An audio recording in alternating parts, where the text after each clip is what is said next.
Tartarus, Queen of the Underworld, Book 1. Written by Dani Hoots. Narrated by Brittany Goodwin and James David West. Chapter 1. Chrys. Please don't send me to hell. I beg you. If I had known there was an afterlife, I would have been better. Give me a second chance. The man before me groveled on his knees. This seemed familiar to me, perhaps because so many had begged in such a way throughout the centuries. I glanced over to the three stooges, Minos, Rhadamanthus, and Iacchos, who were all scrambling to write down notes.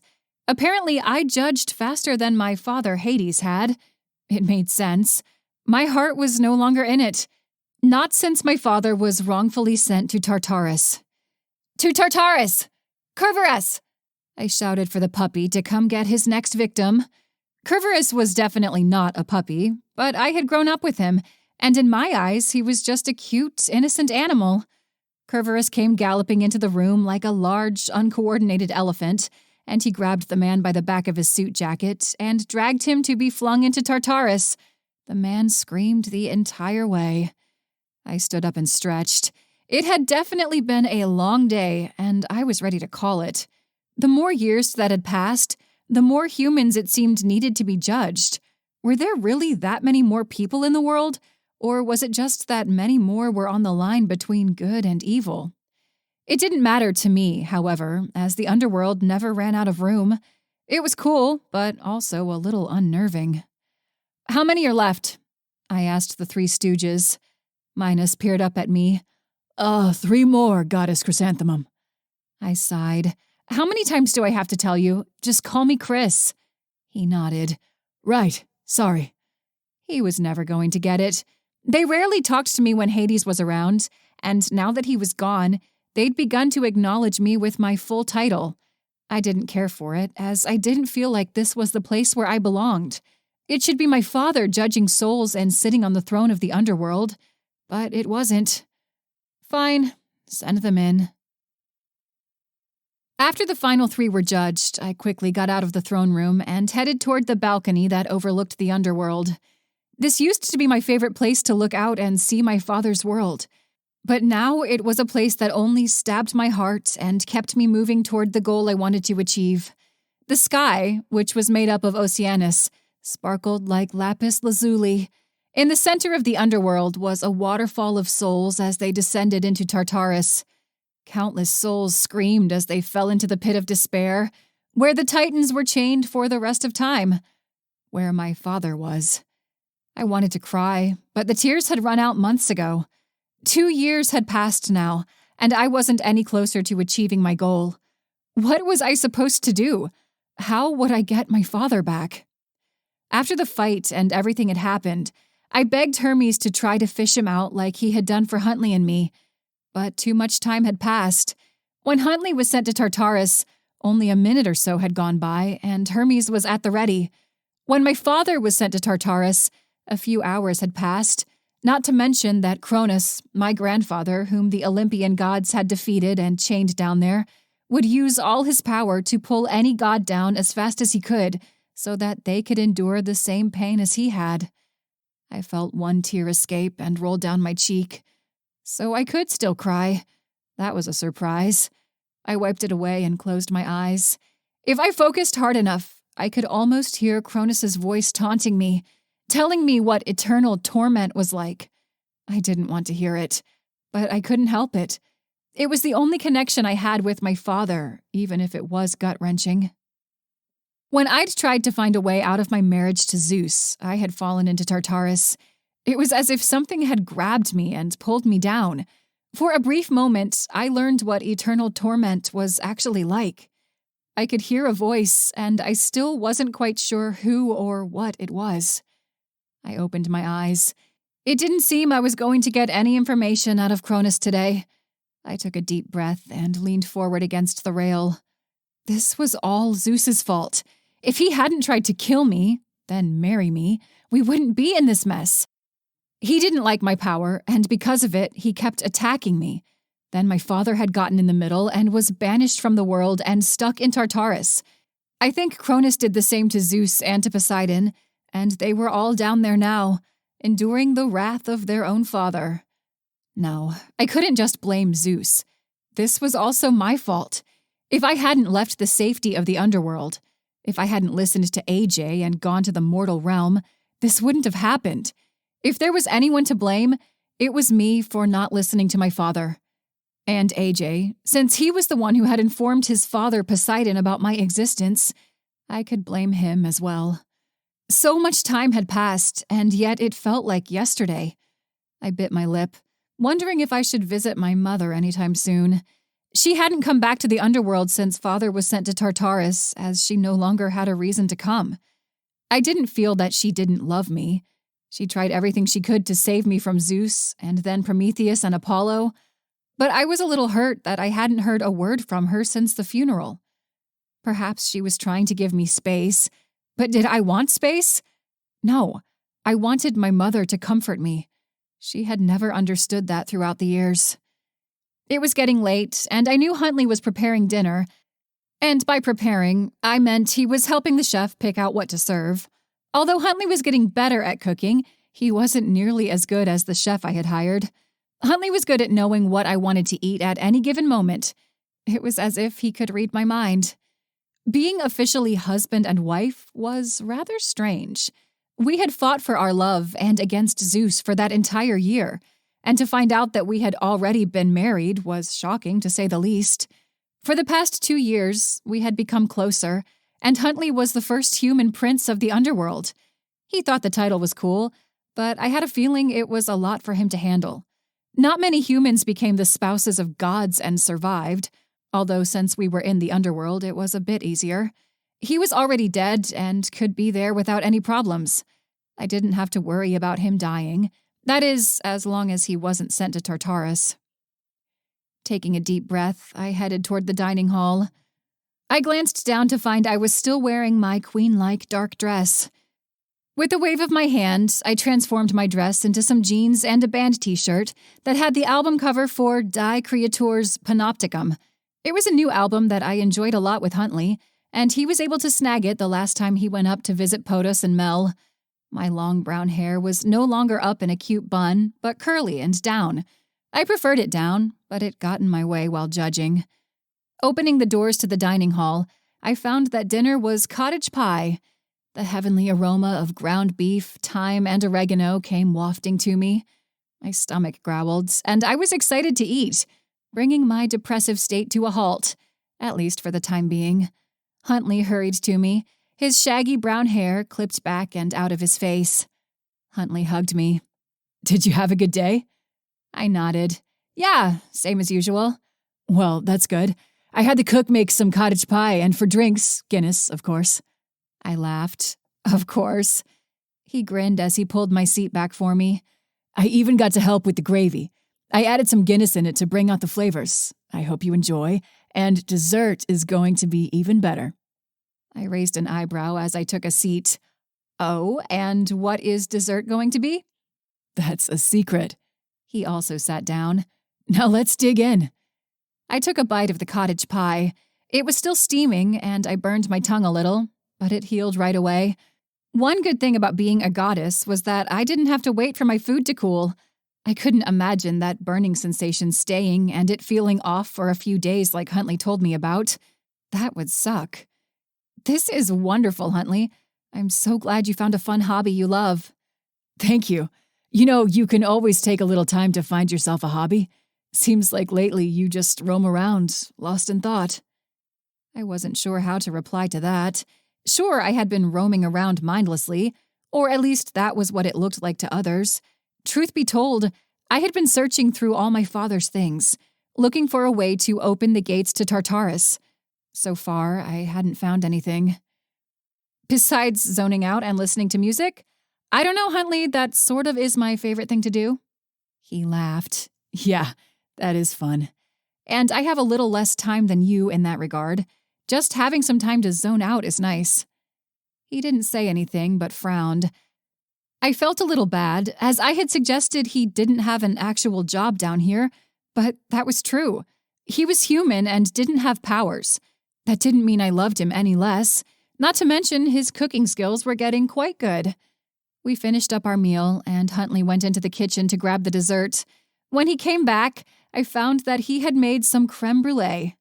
My eyes widened. "You are the best," he grinned from ear to ear.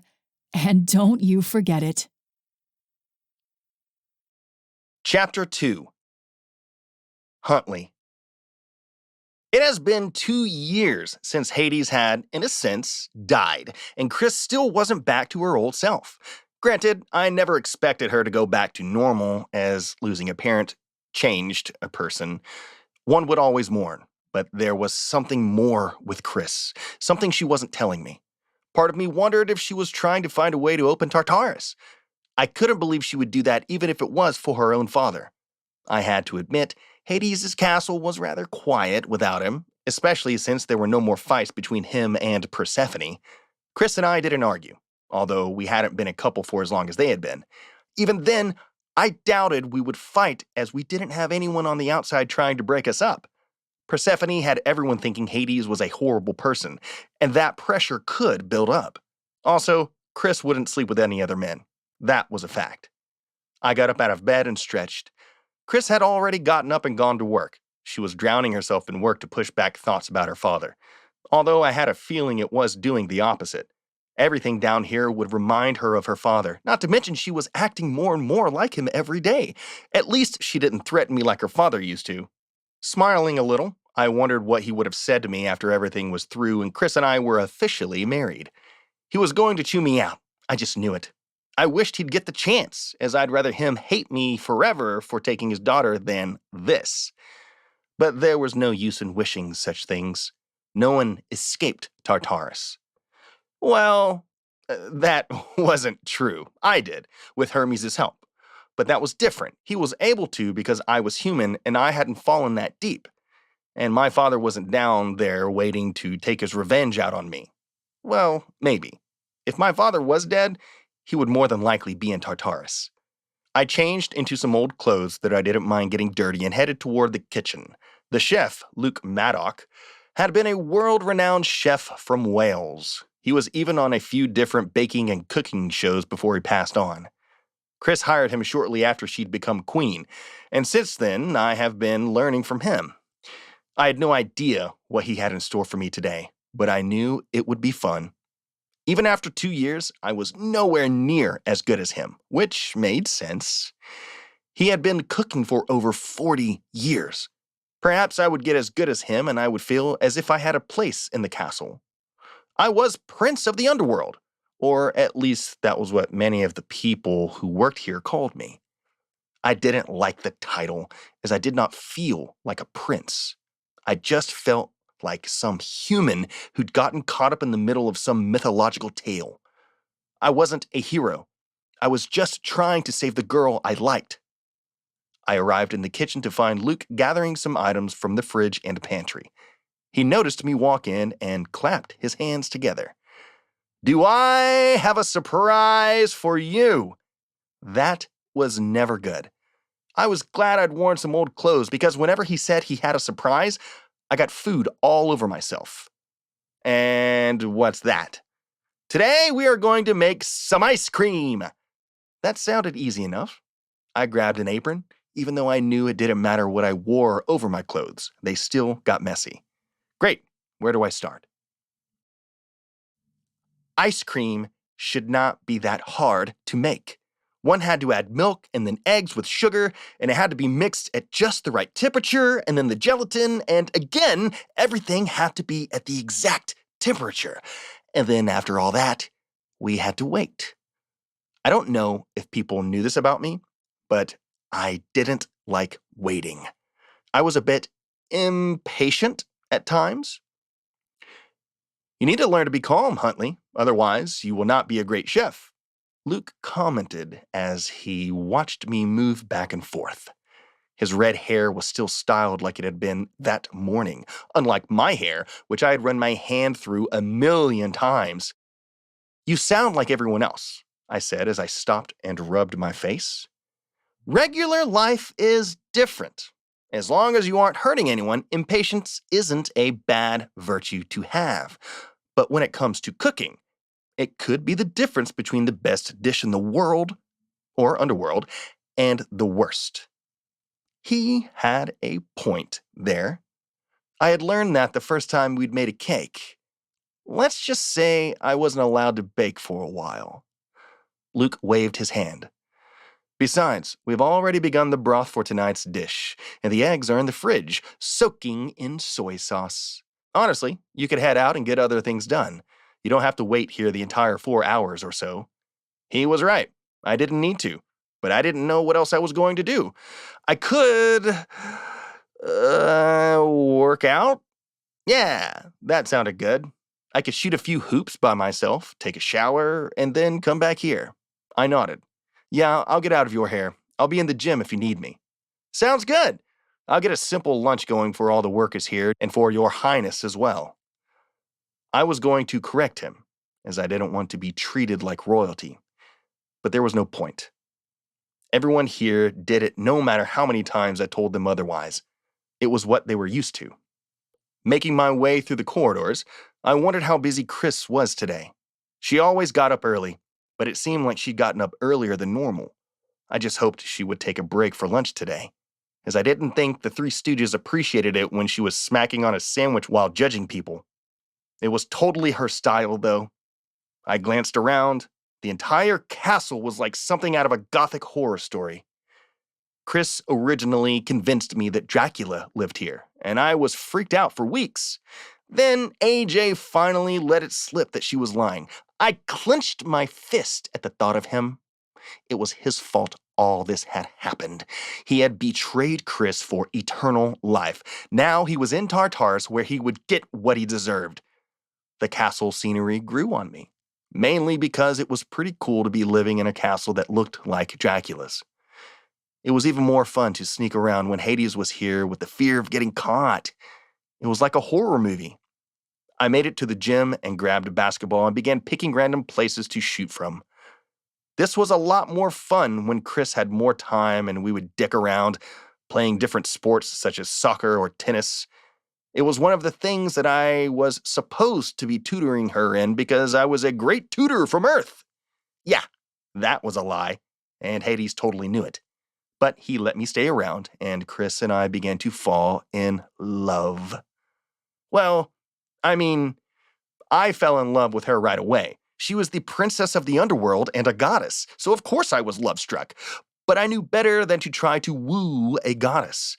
But somewhere down the road, she began to love me.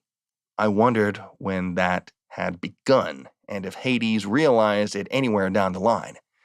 Although he let me stay around, he wasn't the fondest of me. I couldn't blame him. I was some kid who had died from an overdose. No parent wanted me with their daughter. I shot about 50 hoops before getting a bit bored. I couldn't really play tennis by myself, and while I could practice some kicks for soccer, I didn't feel like it. I decided to head back and take a shower and help Luke with the ramen he was going to serve tonight, even though that wouldn't take too long. Glancing at the clock, I found it was only 3 in the afternoon. Time didn't make sense to me down here, but apparently it worked like it did on Earth, and I stopped questioning it. It did get a little dark at night, but most of the time it was pretty dimly lit outside as if it were like we were underwater. Oh, Oceanus. I get it now. We were supposed to literally be under the ocean. I felt like an idiot. That was a great example of why I was not tutor material. As I passed by a window, I saw the souls that were deemed bad falling to Tartarus. I wondered what they had really been like when they were alive, and whether they were like me and just had some bad circumstances. That was the point of Chrys's job, to make sure those who were innocent and only acting out of circumstance didn't go to the wrong place. But I had no idea what that fully entailed. It wasn't as if the world believed in Greek gods anymore. They were all just some myth. Although, if they lived for their god and were good people, they still went to what they considered to be heaven. I wondered if they believed they were actually in heaven instead of the asphodel meadows. Either way, they were in paradise.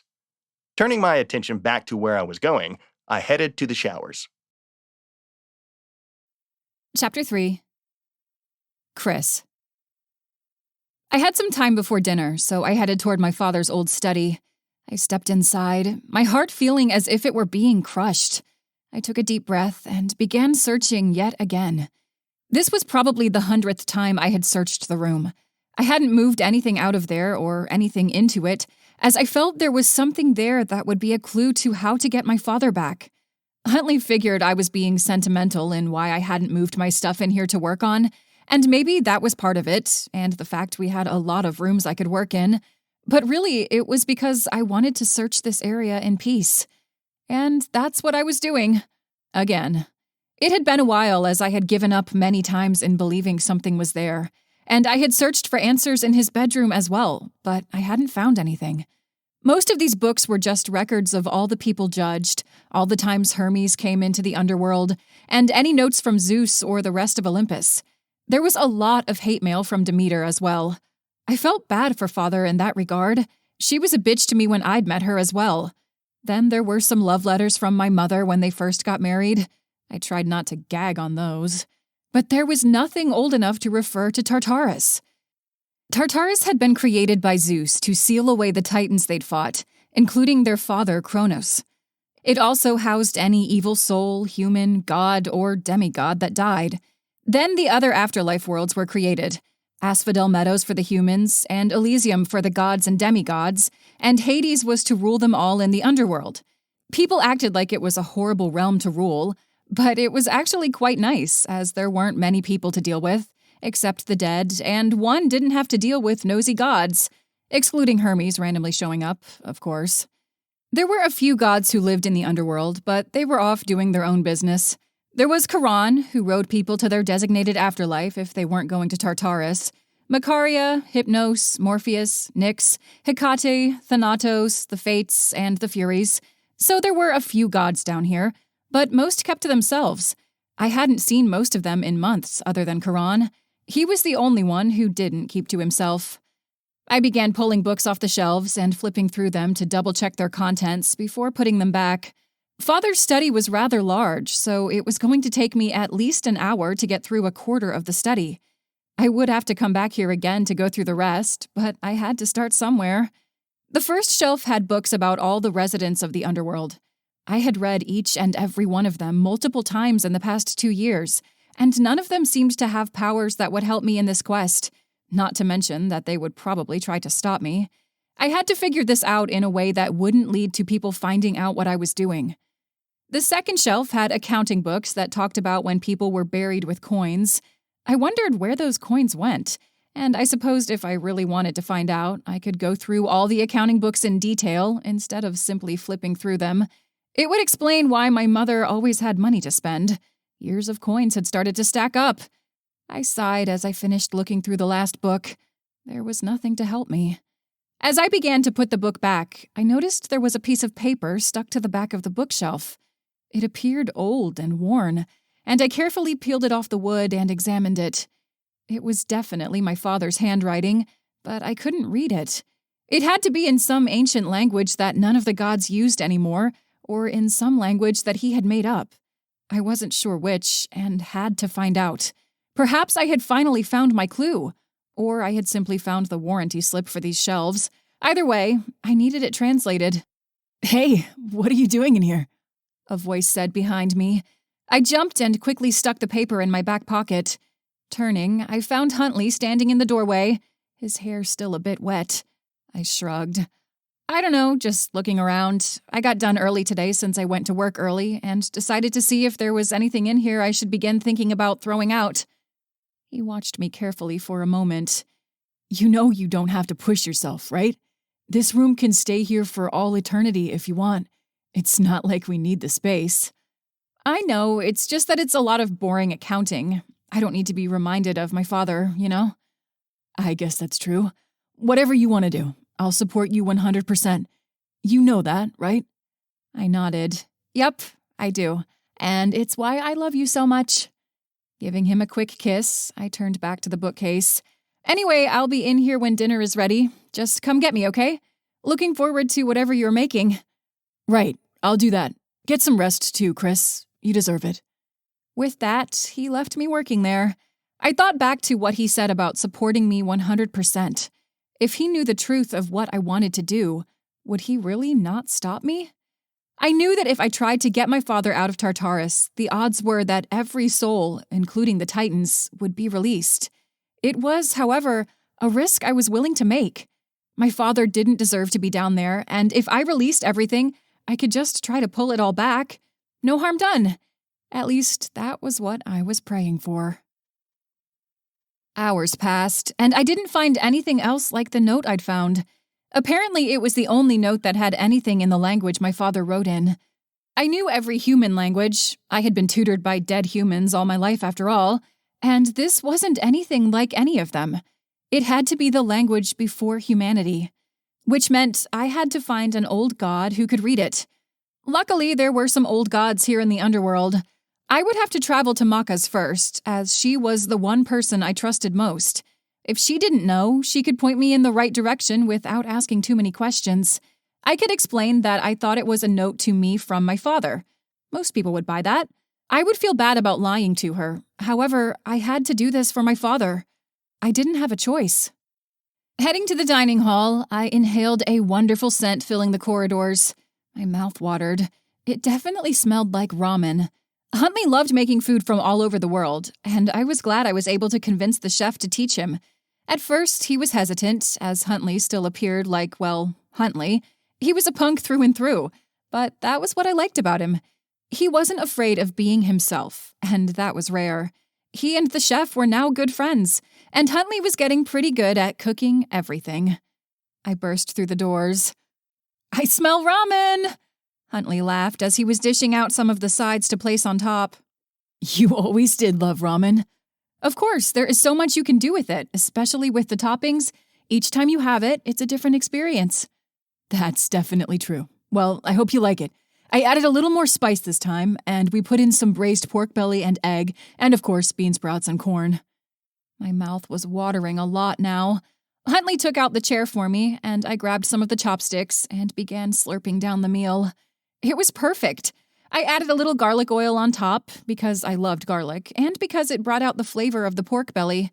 After we were finished, I leaned back, patting my stomach. That was delicious. I don't think I can eat another bite. Huntley raised an eyebrow. Not even ice cream with caramel and soy sauce? Well, there's always room for ice cream. He laughed as he went into the kitchen to grab the treat. I glanced down at my bowl.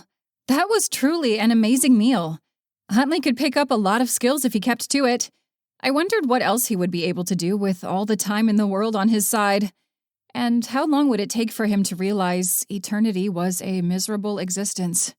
I knew I shouldn't be thinking about our future so negatively, but when I looked back at my parents, I couldn't help myself. They used to be in love like he and I were, and then it all fell apart.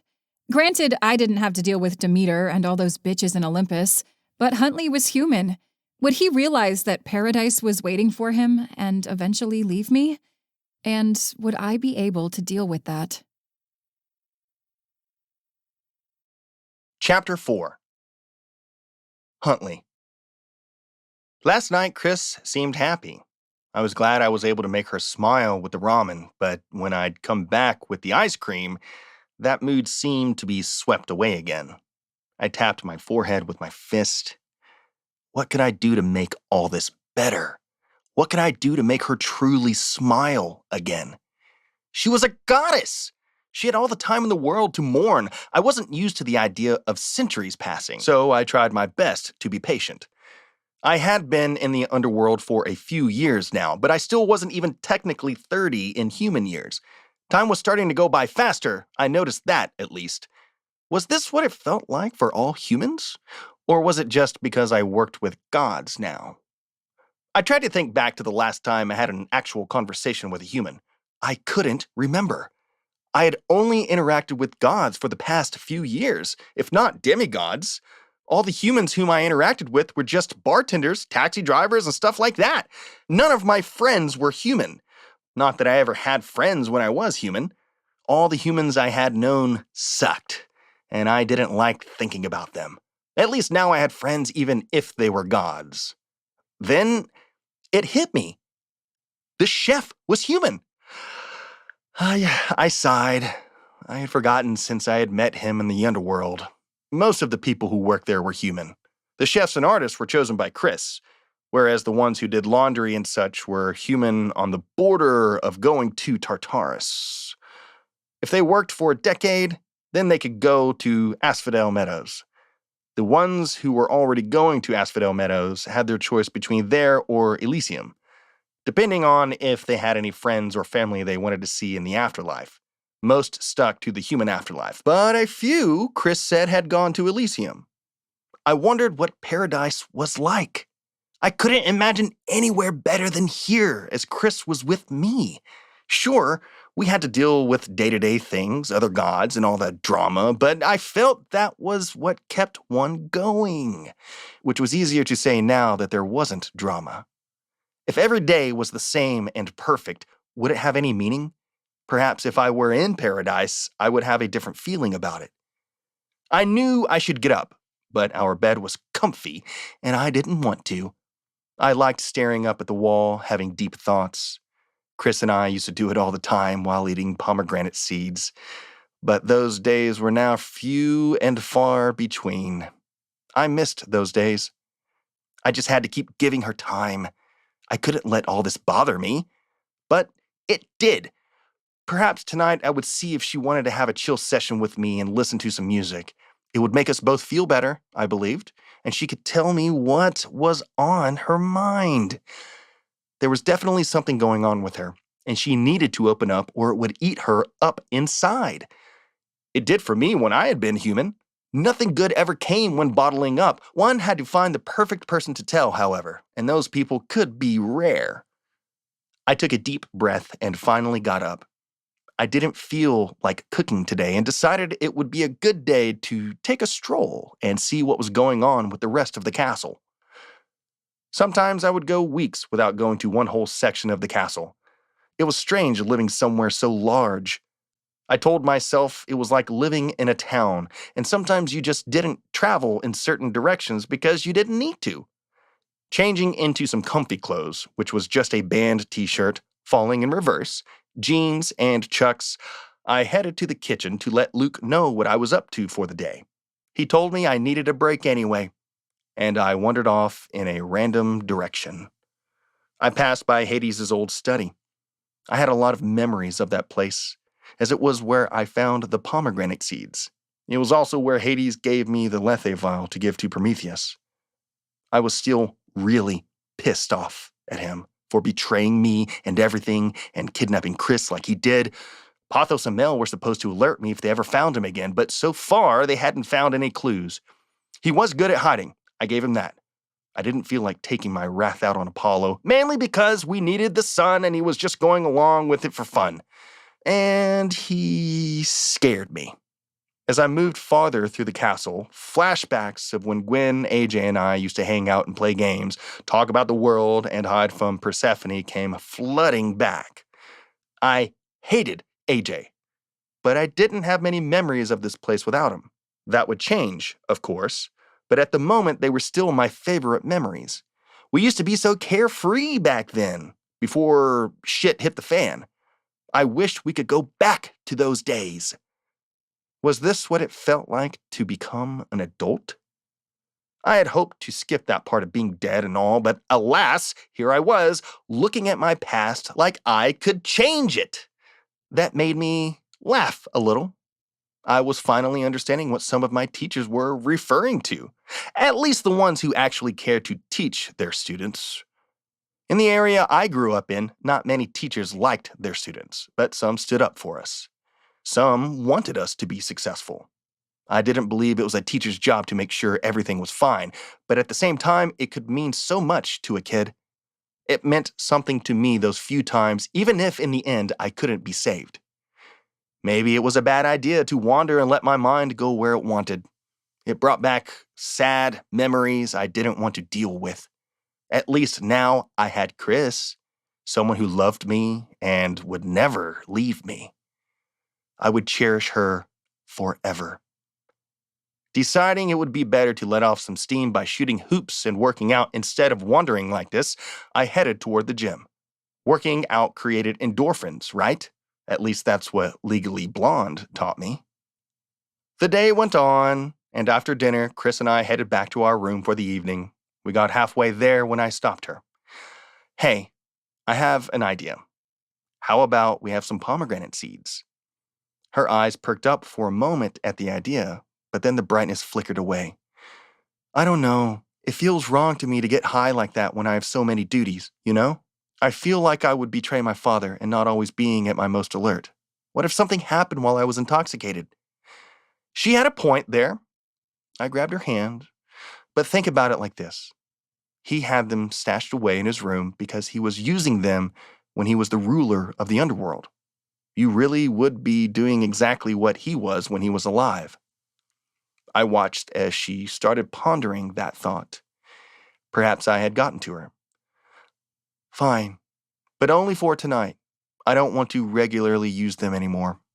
I grinned. Sure thing. I'm not even sure how many are left. I suppose if I tried, I could figure out where he was getting them from. She laughed. I bet you could. You found them in his office in the first place. You really know how to snoop. Yes, I do. Now, the question is, where do you want to go with it? She bit her lip. Maybe my old room? Haven't been back there in a while. I nodded. Sounds like a plan. Let's go. When Chrys took over the underworld, she procured herself a larger and nicer room. Even though she was a princess and a goddess, she used to have a sort of small room like that in a typical suburban house. I had asked her why, and she said it just felt nicer and homey. She had the entire castle, technically, and could go wherever she wanted, so why would she need such huge things? It made sense to me. We arrived at her room and opened it to find exactly how she left it 2 years ago. It felt like we were coming back home from college or something. The posters were still on the walls of bands I had introduced her to. I grinned at the fond memories in there. I pulled out 2 seeds from my pocket and gave her one. She took it as she flopped on the beanbag chair. It was fun to see a goddess relax in one. It was as if they were actually human after all. Taking my own seed, I sat down on the ground and let the amazing drug take over. It was unlike anything I had ever taken before. Uplifting yet calming and didn't cause that craving like all the other drugs did. I could still think straight, but everything was so vivid. I bet one would make a killing off this in the human world. Not that I would ever do that. So, Chrys, what has been on your mind? She let out a laugh. What? Did you think getting me drugged up would get me to talk? When she put it that way, I felt a little bad. Yeah, that was what I was doing, wasn't it? Really, I just wanted her to be happy, but I'd probably gone about this the wrong way. Sorry, I didn't mean to. I just wanted to see you smile again. I love you. You know that, right? Chrys leaned forward and smiled at me. Her beautiful brown eyes watched me, and her hair was messy in a way that made me smile. I know. I love you too. I'm sorry I've been distant. I just haven't accepted the fact that he's gone. I never believed I would have to rule the underworld like this. I'm adjusting, and it will take some time. Bear with me, okay? I nodded as I took her hand and kissed it. Of course, I'll do anything for you. She kissed me gently on the lips. Thank you. That means the world to me, more than you could ever imagine. No, I thought. You mean more to me than you could ever know. Chapter 5. Chrys. Hey, Huntley. After what you said about needing a break to process everything, I decided that I probably should go visit Maka. I knew Huntley meant that I needed to open up to him more, but with what I carried in my pocket, that was probably not going to happen. Although he said he would support me in everything I did, I didn't believe he would agree to potentially releasing the Titans, although neither would Maka. Oh, okay. That works since the guys are coming down tonight and we have a D&D session. I nodded. Hermes, Pothos, Ares, and Huntley all had a Dungeons & Dragons game going on. Pathos had found out about the game, and they were all hooked. I wasn't quite sure how they convinced Ares to play, and I was not going to question it. They had fun, and that was all that mattered. Maka and I go way back, so she definitely can help me figure out what I need. And she has some nice tea blends. Perhaps she can make one to make me feel a bit better. That was all definitely true, especially the tea part. Oh yeah, I forgot about that. Ask her to make me some tea as well. I would love to try more of her blends. I smiled. Will do. I'll see you later tonight then? Probably late, yeah. You know how D&D goes. I did. They sometimes got really into it and played for hours.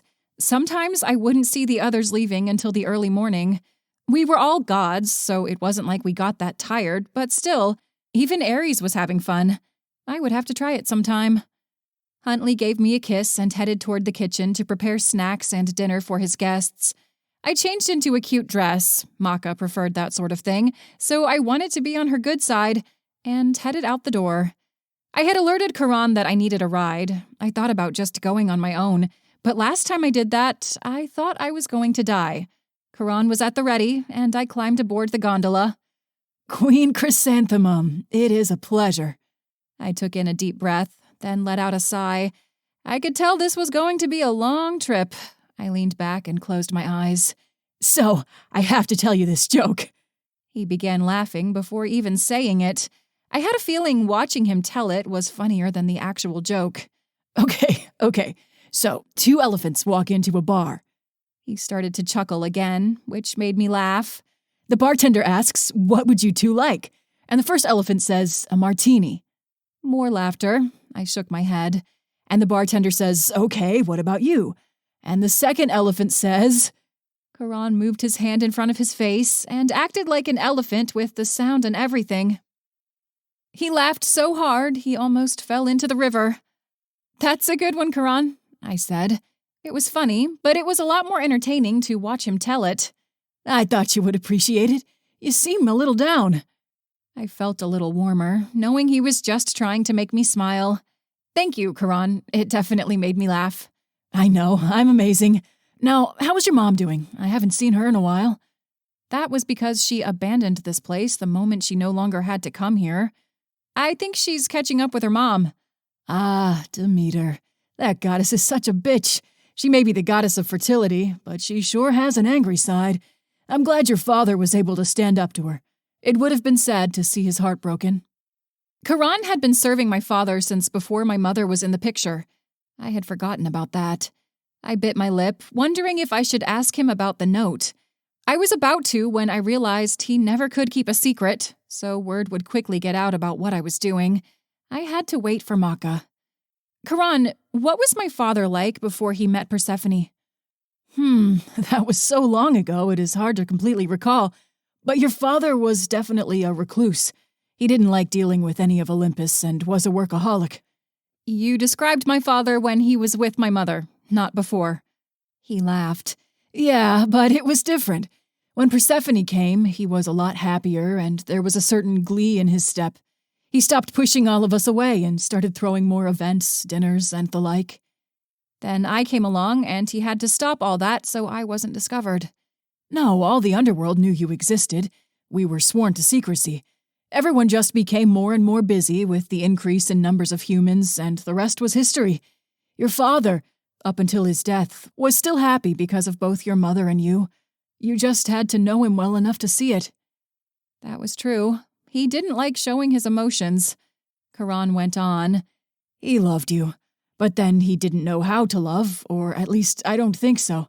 His father had tried to destroy him, and then was sent here away from everyone.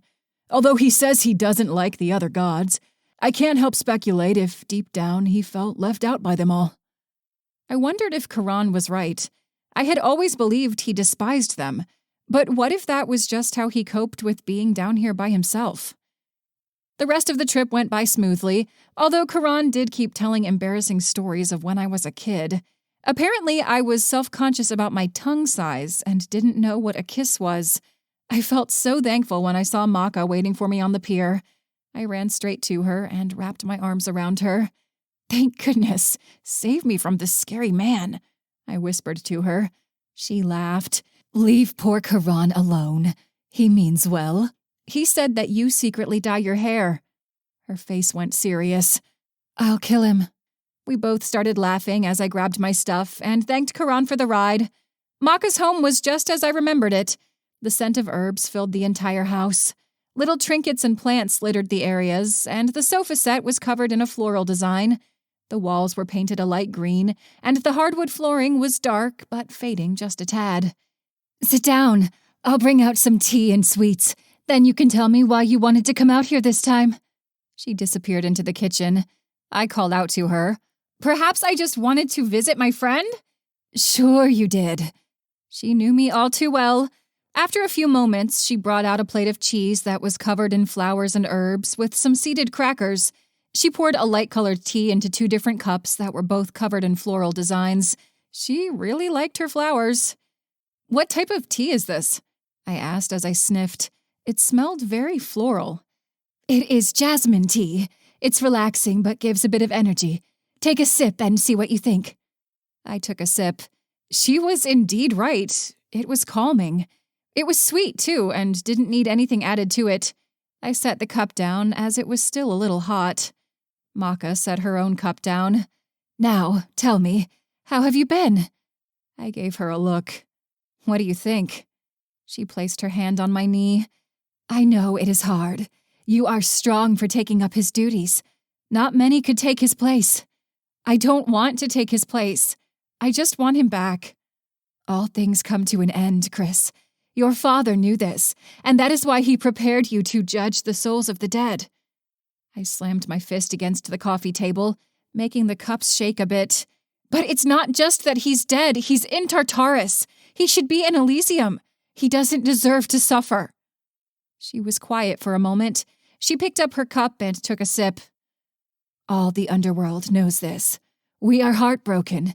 We don't like seeing our king suffering either, but there is nothing we can do. This was as good of a time as ever to show her what I needed translated. I pulled the paper out of my dress pocket. Can you read this? She took the paper and examined it. What is this? I found it in my father's study. I'm just curious what it says. She examined it a little longer, then handed it back. I can't read it. It was the language used before the underworld even came to exist. We will have to find someone else to read it. I was surprised she didn't ask more questions about it and how I was going to use the information on it. I put the paper back in my pocket and took a sip of tea. Please don't tell me we are going to go see them again. She grinned. But you love the Fates so much. I sighed. I really didn't. They were a little scary and intimidating. And the oldest one really creeped me out. Not to mention, I felt as if she was the one responsible for my falling into Tartarus a couple years back. Thank goodness Hermes was there to save me. Fine. If they are the only ones who will help me, I'll do it. That's the spirit. Let's finish up these snacks and we can head over there. Now I'm curious what the paper says. I nodded as I sliced some of the cheese spread onto a cracker. You know, the meals you make remind me a lot of what Circe made. She frowned. Circe and I don't exactly get along. Duly noted. I reminded myself not to bring that up again, but they really were similar. Perhaps that was why they didn't get along.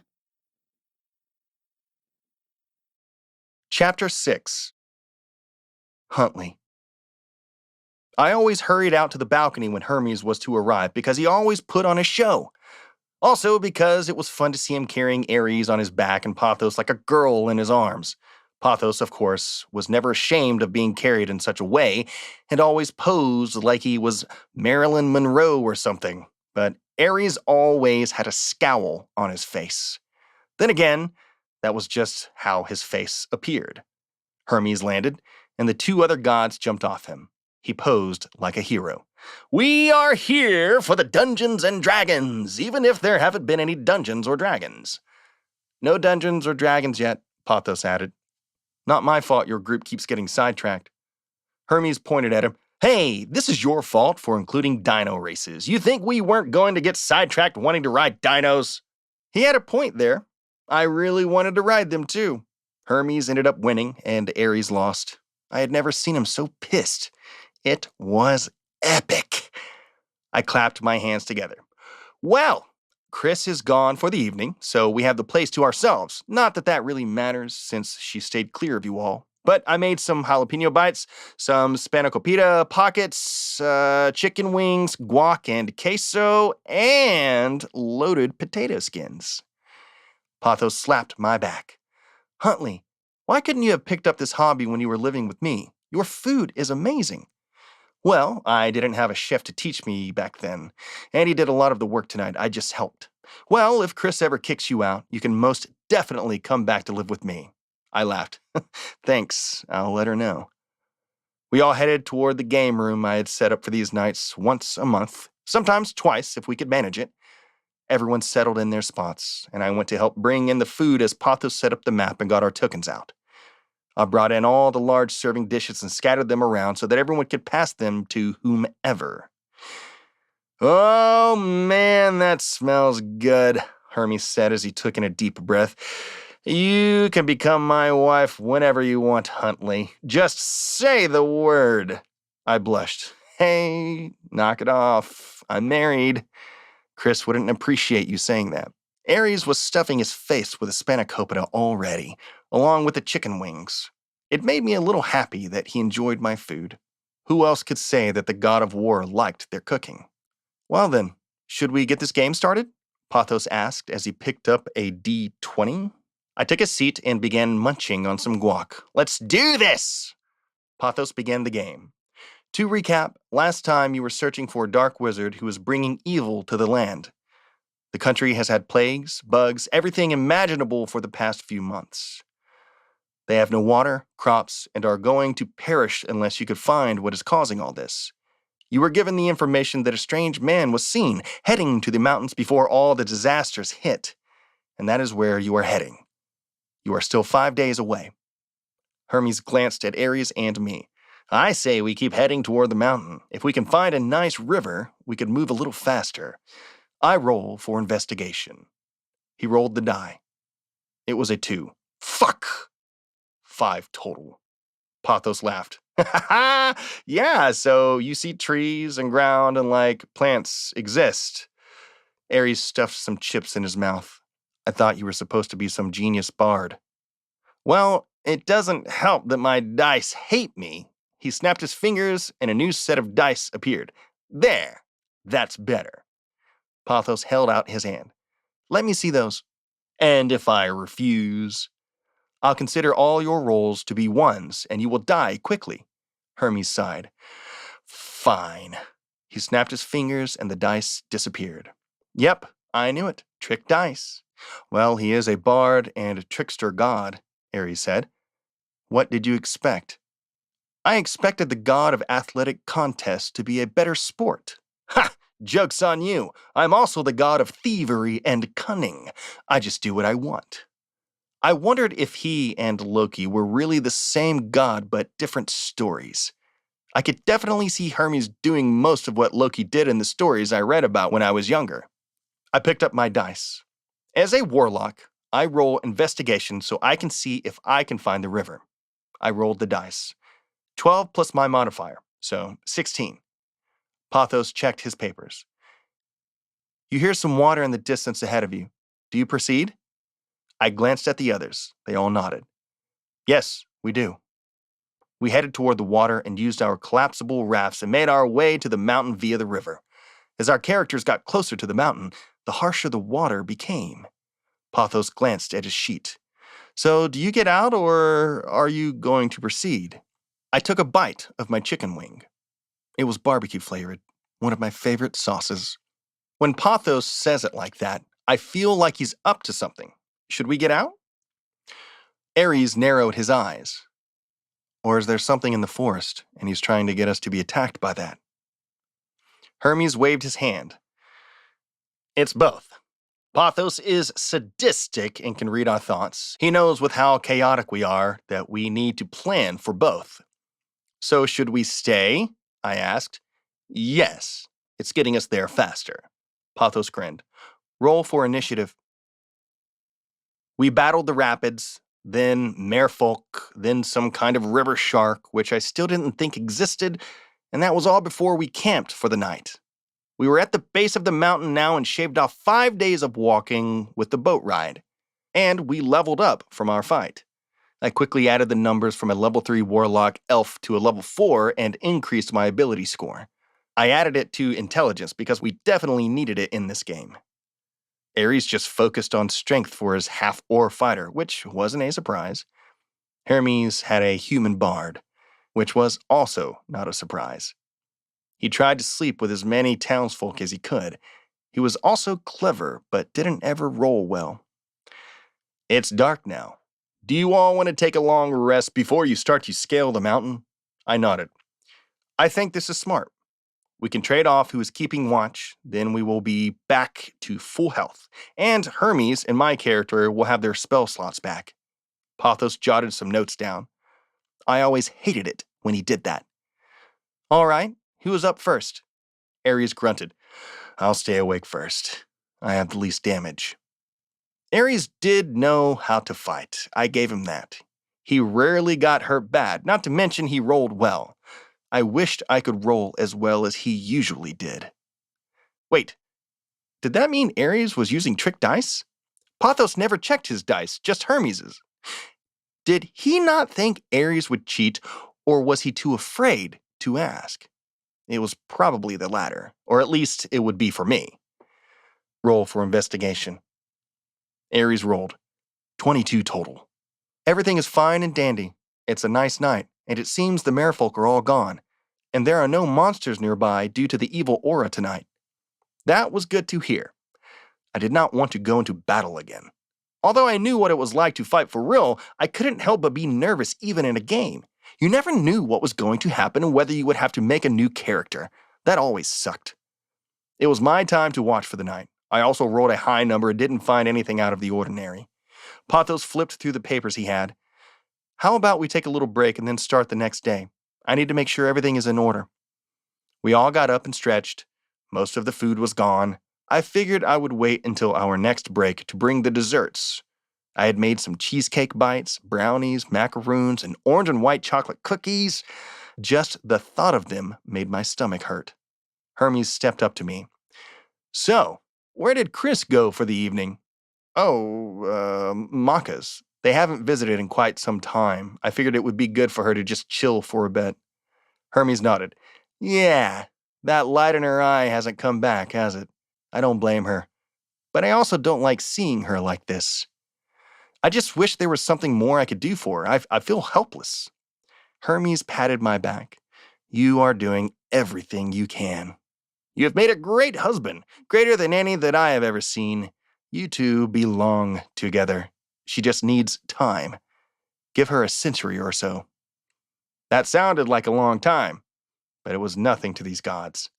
Perhaps I thought she was taking a while because she was human, but really it was like a few days to her since she could live so long. Right. I guess I'll do that. Chapter 7. Chrys. I didn't want to be back there, but I also really wanted to know what the note said.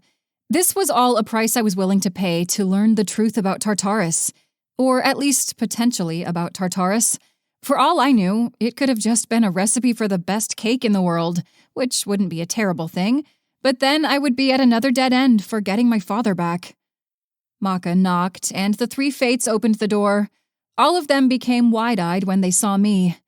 Yeah, this was going to be another terrible experience, but I kept up my smile. Her Majesty, we welcome you. Please come in. We have some candy you can eat. Tropes turned to go inside. I was about to say I didn't want any candy when Maka elbowed me in the side. She grinned. We would be honored. The two of us stepped inside. Bright floral wallpaper covered the interior. Everything had flowers on it in a way that was obnoxious, unlike Maka's place, which was subtle. Here, even the plastic-covered couch was covered in all sorts of colored blooms with a pink background. It made me want to vomit. One of the fates, Lachesis, set down a tray of strange-looking candy. Here, eat. I took one and sniffed it. It just smelled like sugar. After watching Maka eat it, I popped it in my mouth. It was sweet and softer than I thought it would be. Clotho took a seat and folded her hands gently in her lap. Well, what brings you here? Maka nodded to me. I pulled out the paper. I was wondering if you were able to read this and tell me what it says. I found it in my father's study. Clotho snagged it before the other two could make a grab for it. I just prayed that they wouldn't rip it as they fought over it. Lachesis and Atropos stuck their heads next to Clotho. They all had a concerned look on their faces. Yes. I perked up. What is it? It isn't a language per se. It's an old code used by primordial gods. I glanced over to Maka. She seemed as surprised as I was. I turned back to them. Can you read it? Clotho brought it closer to her face, as if that would make it easier. No, I cannot. Perhaps Mother can. Are you all talking about me behind my back again? Themis appeared out of thin air like she did the time before. I felt as if my heart was skipping a beat. Was she going to figure out what I wanted to do? Was she going to stop me? Or would she send me to Tartarus again? Clotho handed her the paper. Her Majesty brought this paper. She says she found it among Hades' stuff. Can you decipher it? Themis took the paper from her daughters and adjusted her glasses. Ah, I haven't seen this code in a long time. I grabbed at the fabric of my dress. So you can read it? No, I cannot. But I have seen this code before, and I know who can. She handed the paper back to me. But the question is, what are you going to do with it? My eyes widened. If she couldn't read it, how would she know what it was about? I just want to know what it says because it was in my father's stuff.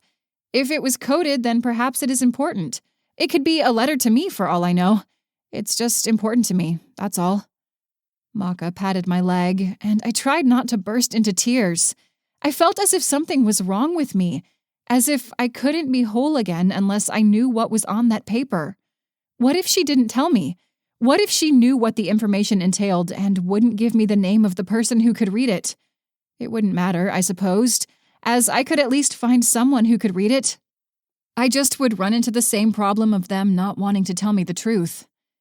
Well, I can fathom a daughter wanting to understand her father more now that he is gone. But the person you will need to ask isn't the best god to deal with. He tends to stay away from god matters and does his own thing, which includes corrupting humans and drugs and whatnot. I furrowed my brow. Didn't that sound like all the gods? Maka asked. You don't mean who I think you mean, do you? Themis nodded as she took a seat. Ether, my grandfather. I tried my hardest to keep track of the genealogy of all the gods, but I lost track long ago, not to mention gods married whomever, and sometimes gods just came into existence. Where is he? I asked. Maka shook her head. Sweetie, I think you should let this go. Ether isn't someone you should get involved with. I turned to her. But I need to know what this says. What if it was a message for me? She bit her thumb. I had never seen her so distressed. Ether is God over the air above the sky. Heavenly air, so to speak. However, the humans began worshipping the spirit through drugs, including opium. Since he realized that he could get humans obsessed with him through drugs like that, he has been controlling all the drug businesses around the world. Even if you found him, it isn't likely that you will get any answers from him. At least not without a price. The more I heard about Ether, the less I wanted to get involved. I opened up the paper again to look at my father's handwriting. There had to be a reason this was hidden behind a book and stuck to the wood of the bookcase. It wouldn't just be some random note, especially if it used a code only the primordial gods used. What was going on? Why was this never easy? Unfortunately, I don't know his whereabouts at the moment, so I can't help you either way, Themis explained. But I must warn you, as Maka said, he is not the best company to get involved with. All his children are the reason the world is in such chaos, and why there will always be evil. He brought daemons into existence. That was the first I had heard of it. How did I not know? Why was this never taught to me? Were you hiding Ether from me, Father? Because of what he could do? I finally nodded. I understand. I won't go looking for him. Thank you for helping me. Not to change topics, but you have to admit, she folded her arms in front of herself, my prophecy of you changing Olympus and the world was correct, and you ended up with the boy you loved, yes? Don't feel you have to praise me on my excellent fortune-telling. It did come true, but at what cost? Yes, you were spot on, I finally said, and Huntley and I are happily married. Well, that part I didn't know since I was never invited to the wedding. I laughed a little. After everything in Olympus, we didn't have a ceremony. But if we did, you would have been one of the first people I would have sent an invitation to. Well, good. That's how it should be. Clotho smacked her mother. How can you be so rude? You know how weddings in the underworld are usually done in secret. It's so romantic, isn't it? Like father, like daughter, sneaking those pomegranates to their loved ones. Yeah, it was something like that. Technically, Huntley was the one who'd found them first, but I didn't feel like correcting them. There didn't seem to be a point. Anyway, I believe Maka and I should be going. She has a lot of work to do, and I wanted to get back before it gets late. Before I could stand up to leave, Themis grabbed my wrist and pulled me in to whisper in my ear. That paper you have there, it's dangerous. Don't be stirring up any trouble, you hear me? There are a lot of dangerous things lurking in the dark. Things that shouldn't be let outside. But you would know that, wouldn't you? I nodded. Yeah, because someone pushed me in. She laughed, but didn't comment on what I said. Now get going. You young folk are always so busy. You should try to take more breaks. Yeah, Maka commented. That's what happens when you are goddesses. All work and no play. Right, Chrys? Right. Chapter 8. Huntley. Firebolt! I cast my cantrip since I had run out of spell slots. Roll for damage, Pothos scribbled more notes. I rolled and grinned widely. 10. More scribbling. What? Was he writing a novel or something?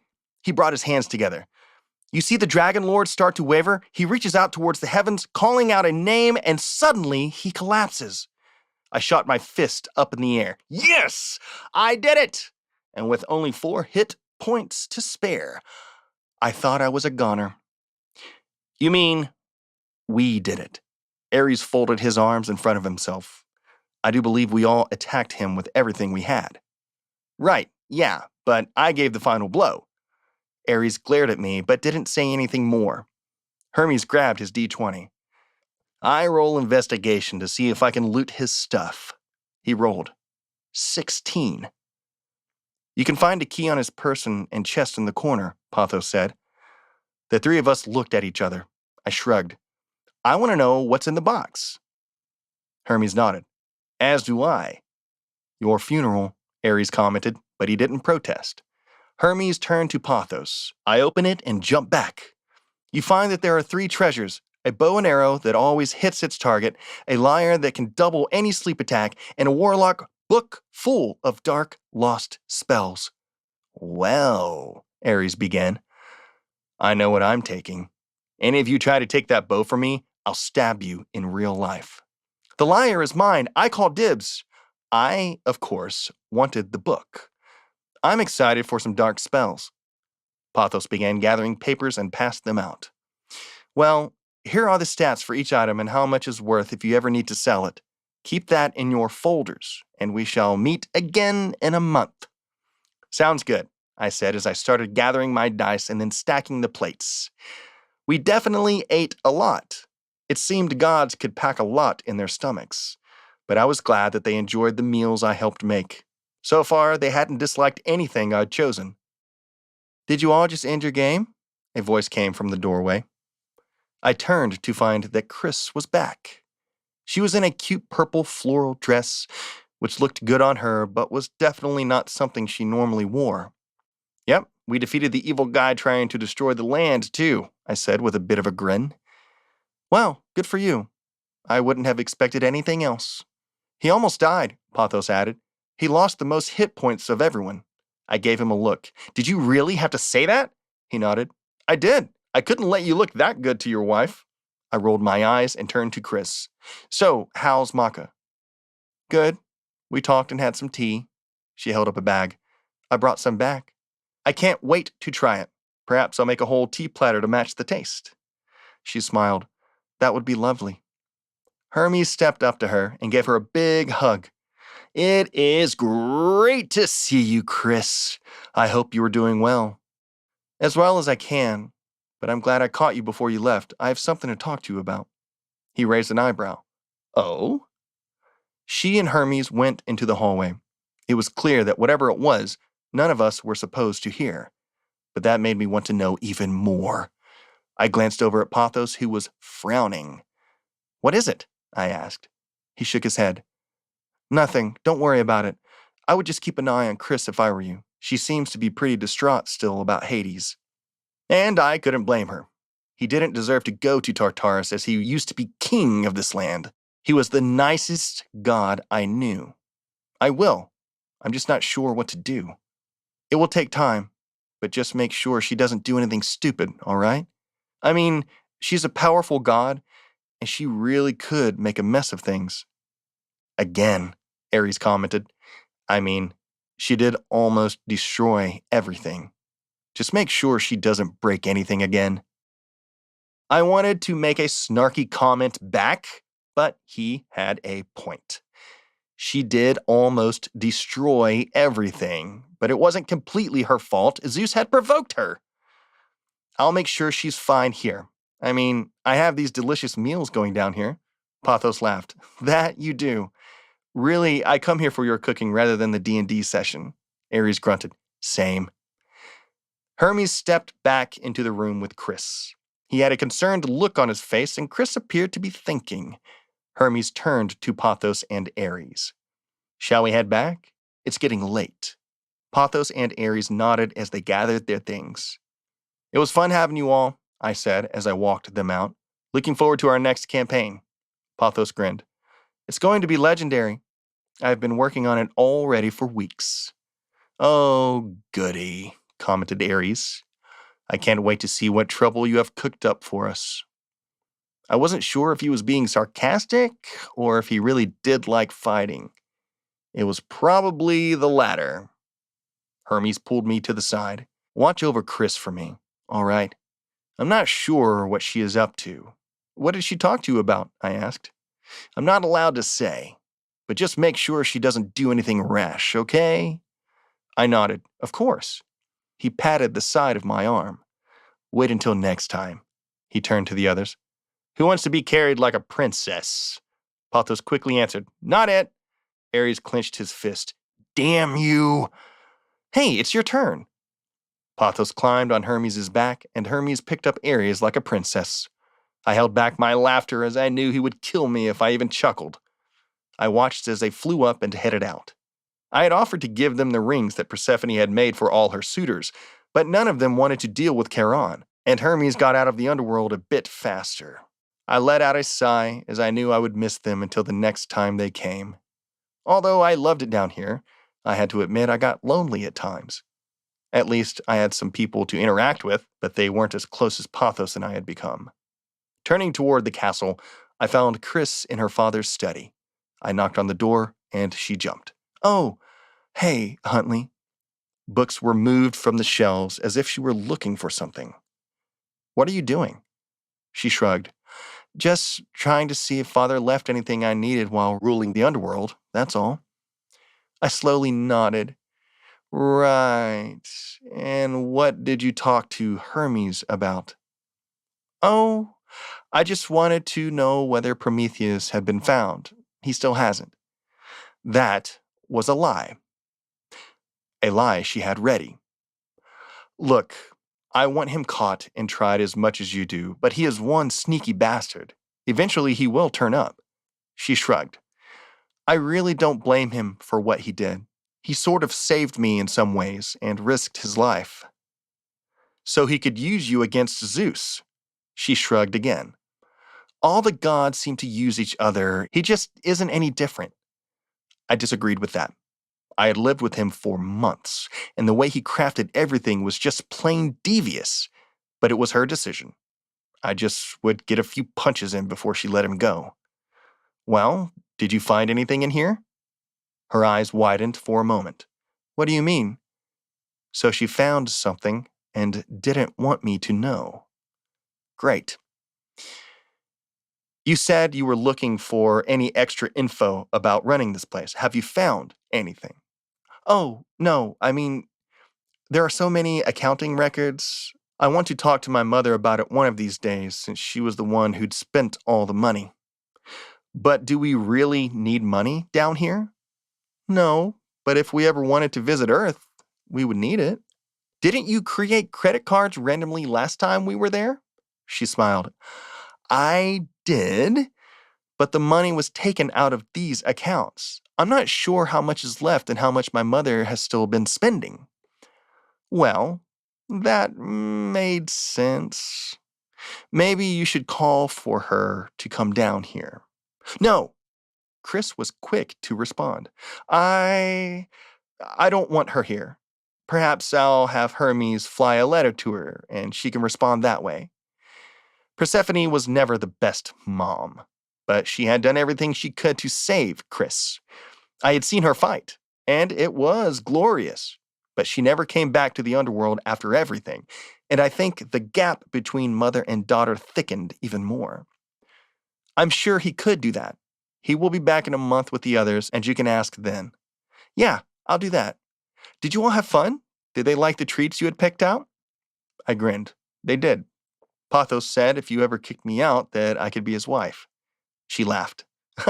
Well, I'm glad you have a backup plan. Even Ares admitted I was a good cook. It took me by surprise. Now you know. If you ever piss him off, just hand him some food. For sure, I said as I watched her closely. Even though we were having this conversation, it was clear her mind was somewhere else. You all right? She blinked. Yeah, just tired. You know how Charon can be. It makes me very out of it after I hear him talk. That was for sure, but this seemed different. I decided to let it go. Well then, shall we call it a night? Chrys nodded. Yeah, let's. Chapter 9. Chrys. I felt horrible about lying to Huntley, but I knew if he found out the truth, he would stop me. He always said that if I needed anything or wanted to do anything, he would have my back. Although I knew he wasn't lying, I doubted opening the gates to Tartarus was anything he had in mind for what he would support me for. I had asked Hermes if he knew where Ether was. He said he wasn't sure the precise location, but he would find out and get back to me. That was 2 days ago, and I was still waiting on him. At least it wasn't like I didn't have anything else to do, as there were always souls that needed to be judged. What never made sense to me was that the three stooges, Minos, Rhadamanthus, and Iacchos, could also judge the souls who were on the border of Asphodel Meadows and Tartarus, but I was supposed to be here to help them. If they just did their job without supervision, then I could work on other matters, such as trying to figure out how to open the gates to Tartarus.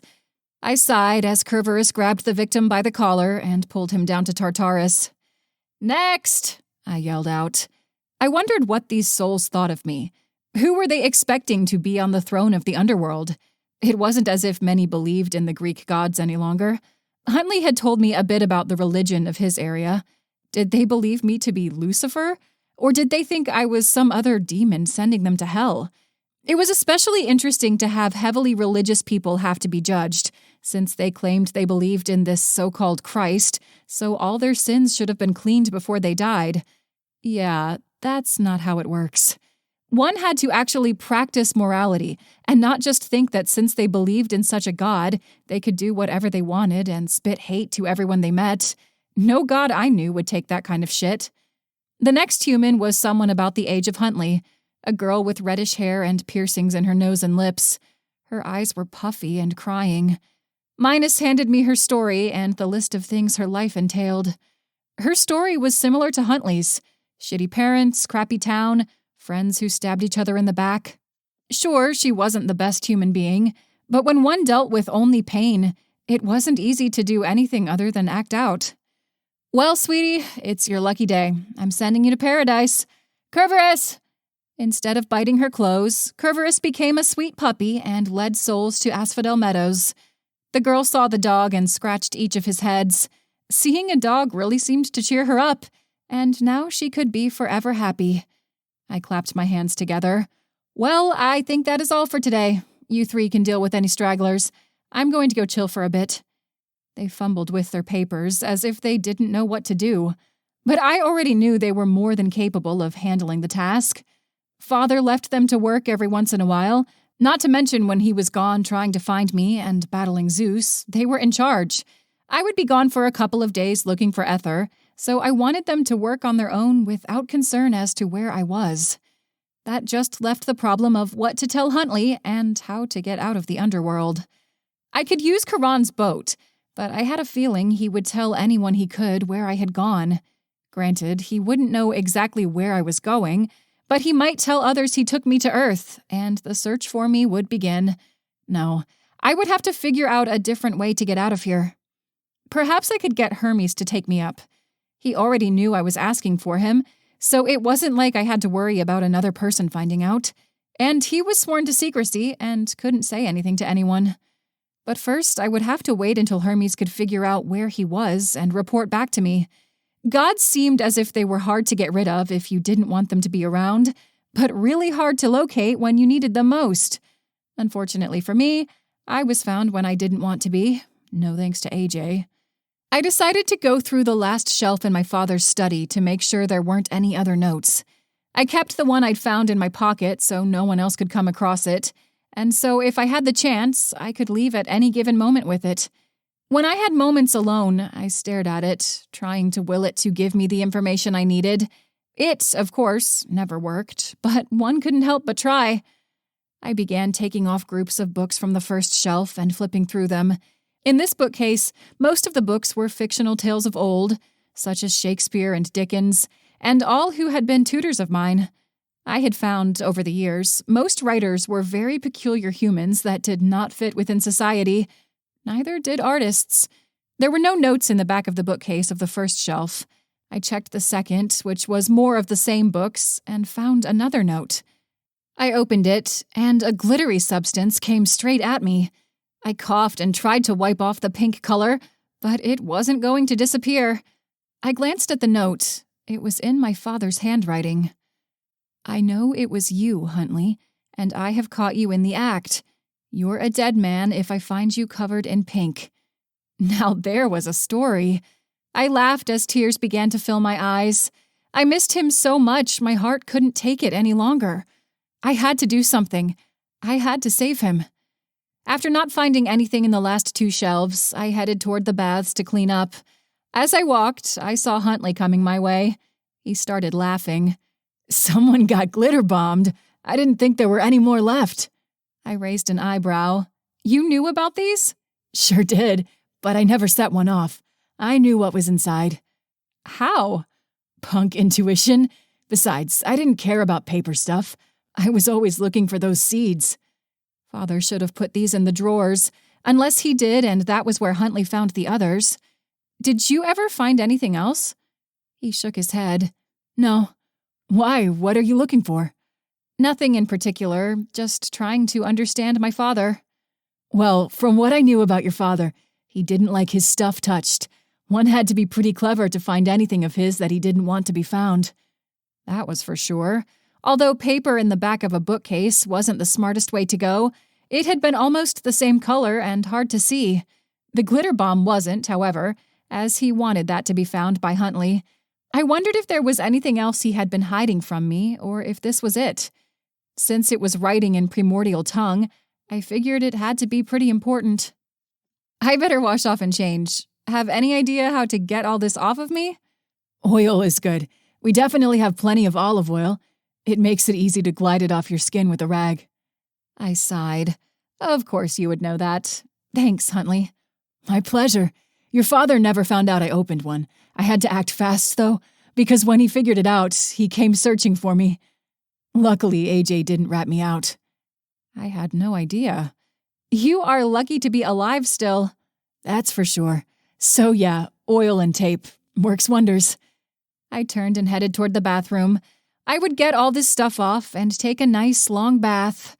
I definitely needed it. Chapter 10. Huntley. Finding Chrys like that definitely made me chuckle. Hades had a few of those little surprises hidden away.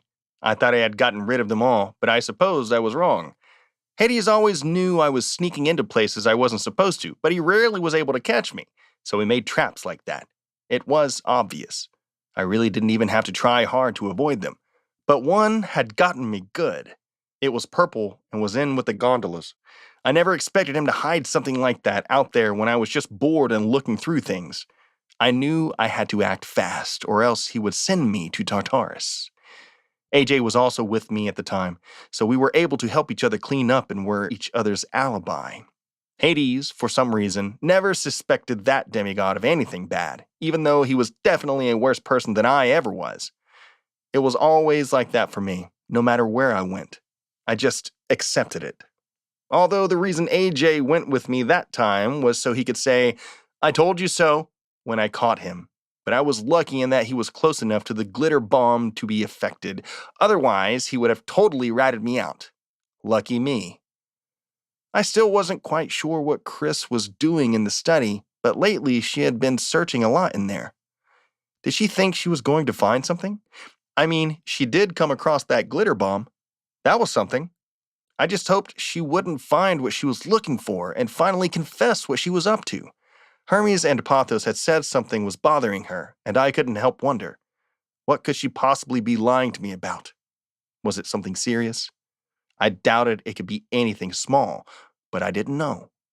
She never kept anything from me like that. Wandering around, the feeling of helplessness wafted over me. I wasn't a god. I was just a human. What could I really do to help her? I didn't understand how everything worked yet, if I even could. I was just some human wandering in the underworld, lucky to have her as my bride. I felt like a blessed fool and had no idea how long this fluke would last. I mean, it wasn't easy to get here. Not after everything that had happened. But now that we were married and we were in the clear, I felt a little out of place again. What do I do with my time? What do I do to keep all this going? It had only been 2 years. I was getting ahead of myself. There would be a lot of time before anything was an issue, if we even had issues. I needed to be calm and grateful for where I was and just keep doing what I was doing, as if I could ever be calm. I would have to talk to Pathos and Hermes and see if they had any advice. Until then, I just needed to chill. I took a deep breath. I could do that. I could chill. I still wasn't quite sure what I wanted to do with myself. I felt like taking a day off, cooking and working on something new, but I honestly didn't have any other hobbies. Chrys had said she used to get tutors from different eras. Maybe I could get a tutor and learn more about something. Shaking my head, I knew that wasn't going to work. I wasn't exactly the best at learning from someone. Teachers always hated me, and I went to a tutor once, and they gave up on me. I knew it would be different here, especially since I was like a prince, but all of it left a bad taste in my mouth. So instead, I headed toward the library to just start learning on my own. The library was, and I mean it in all sense of the word, huge. It was like the Tartarus or something and was larger than possible. It was bigger than any library I had ever been to or seen pictures of. Perhaps it was as large as the one on Avatar, The Last Airbender. It was the only one comparable in what it contained, which was everything. I headed to the history section. The cool thing was, other than the really old stuff, everything translated into whatever language you needed it to be, so I could read all these books without having to learn another language. I would like to learn other languages, however, so I added that to my list of things to do. I just would have to figure out which one to learn first. Perhaps ancient Greek, so I could know what Ares, Pathos, and Hermes were saying during the game to leave me out. Then I would respond and be like, "Ha! I can understand you now. Then they would just switch to another language, and I would have to start all over again. Grabbing the book containing history on ancient Greece, I decided I would start there and work my way through European history, and then move on to another continent and so on. I didn't have to worry about tests or assignments. I could just learn. Look at me now, assholes. I was also the prince of the underworld, which was just strange to think about. I had been born as some poor kid living in a trailer park. I was beaten often, did drugs, got wasted, failed classes, had almost been arrested a few times, and now here I was. I wish they all could see it now. Perhaps they would when they went to the afterlife. I wasn't sure how, since I didn't see many of the dead souls, but maybe they all just understood this place after they died, as if a soul knew more after it died, as there was no physical world blocking its perception of reality. Whatever. It didn't matter. I had moved on, and I could start anew. I flipped through the book and began at page 1. I'd gotten 10 pages in, and my head started to hurt. Ancient Greece was first ruled in small towns or pieces of land where the aristocrats enslaved all the people and there was a lot of conflict. Why did it seem like no matter what century it was, that was always the story? There was a lot of military advancements in Greece, which was how they defeated the Persian Empire so many times. That, however, was as far as I'd gotten. There were so many Greek names that I was beginning to lose track of everything. This was going to take forever, but I had forever, so it was fine. I was fine. No, I still felt like an idiot. Perhaps I was trying to bite off more than I could chew. Perhaps I could just read a few pages at a time, digest it, then come back. Was that the best way to learn? It seemed like schools never had us just sit on things, but kept jamming more and more information down our throats. I sighed, wondering what the best way to learn really was. Deciding to switch gears, I turned my attention to something fun. The problem was, I had done everything so many times now that it wasn't that fun, or at least not alone. I sighed. Perhaps I should just go back and help Luke with the rest of the meals for the day. I was beginning to understand why Chrys kept AJ and me around for so long. This place was quite lonely on one's own. Or at least when you didn't have a job to do. Chapter 11. Chrys. 5 days had passed, and I still had no word from Hermes. I was beginning to wonder if he was going to ignore my request. Would I have to find someone else to help me? That was hard to do in this place, and if I left to go find someone, then there would be even more questions. I played with the idea of messaging my mother, but I knew that would just make matters even worse. Just as I was about to give up, I heard Cerberus start barking hysterically. I hurried toward him to find Hermes standing on top of a bookcase. "Get away, you stupid mutt!" Hermes exclaimed. "Sit! Go away!" I patted Cerberus. He's not a stupid mutt. He protects the underworld from trespassers. "No, your father trained that dog to attack me. I know he did." "Because he considered you a trespasser." I looked down at Cerberus. "It's fine, Cerberus. Hermes is our friend." Cerberus started panting and rolled over to have his belly rubbed. I peered up at Hermes. "See? Everything is fine now. No worries." Hermes didn't budge. "Can he go outside now? I still don't trust him." I sighed. "Fine. Cerberus, go play." Cerberus got up and ran down the hallway. Hermes got down from the bookcase and swept himself off. "I thought you said you taught him to stop doing that to me." "I tried. It seems that he'd rather obey his old master." "I see." We were quiet for a moment, so I brought up the topic. "What did you find?" "Ether is currently located in Hong Kong, but I have to ask, why do you need to talk to him?" "I just want to discuss some stuff with him of my father's." "Like what?" I shrugged. "Just stuff. Don't make me tell you, Hermes. It's personal." "You'd rather talk personal stuff to a god you have never met, a god that spawned everything horrible in the world? There has to be a good reason, Chrys." I sighed. "I really can't tell you, Hermes. It was just something I found that Father wanted me to take to him. He frowned. When you lie, you need to get your facts straight. You know that, right? Hermes, will you please just take me to him? I can't exactly get there on my own, not without Karan telling the entire castle. He stared at me for a long minute. I gave him the best puppy dog eyes I could. He sighed. Fine, but you have to swear to me you aren't up to anything that will get you into trouble. You just go in and out and come back. Got it? I nodded. Yes, I promise. What are you going to tell Huntley? Does he even know about this mission? I hesitated. Can you not tell him? I want to do this alone and fear that he might try to come with. Can we tell him we are going to go talk to my mother? He examined me closely. What are you doing with Ether that you wouldn't want Huntley knowing about? Hermes, please. As the queen of the underworld, I am ordering this of you. Stop asking questions. I was the ruler of this world, and he knew that. Since he was in my domain, he had to obey my orders. Fine, but I'm warning you as a friend. Ether is trouble. I'll be outside his place if you need me, and if you take too long, then I'll come in and take you, all right? That sounds like a plan to me. Give me an hour with him, and if I'm not out by then, come get me. He nodded. All right. When do you want to leave? As soon as you are able. I'm free right now. He sighed. I have nothing better to do now that Zeus is gone. Let's go tell Huntley we're leaving, and then we can head out.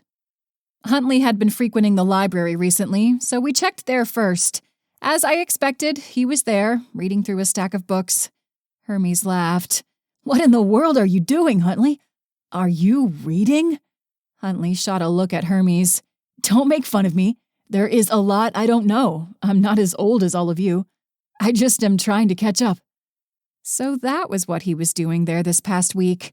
I felt my cheeks blush. He had never cared about all those things before.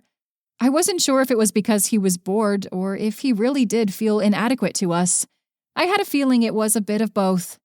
I wrapped my arms around him and kissed his cheek. Sweetie, we are going to be gone for a bit.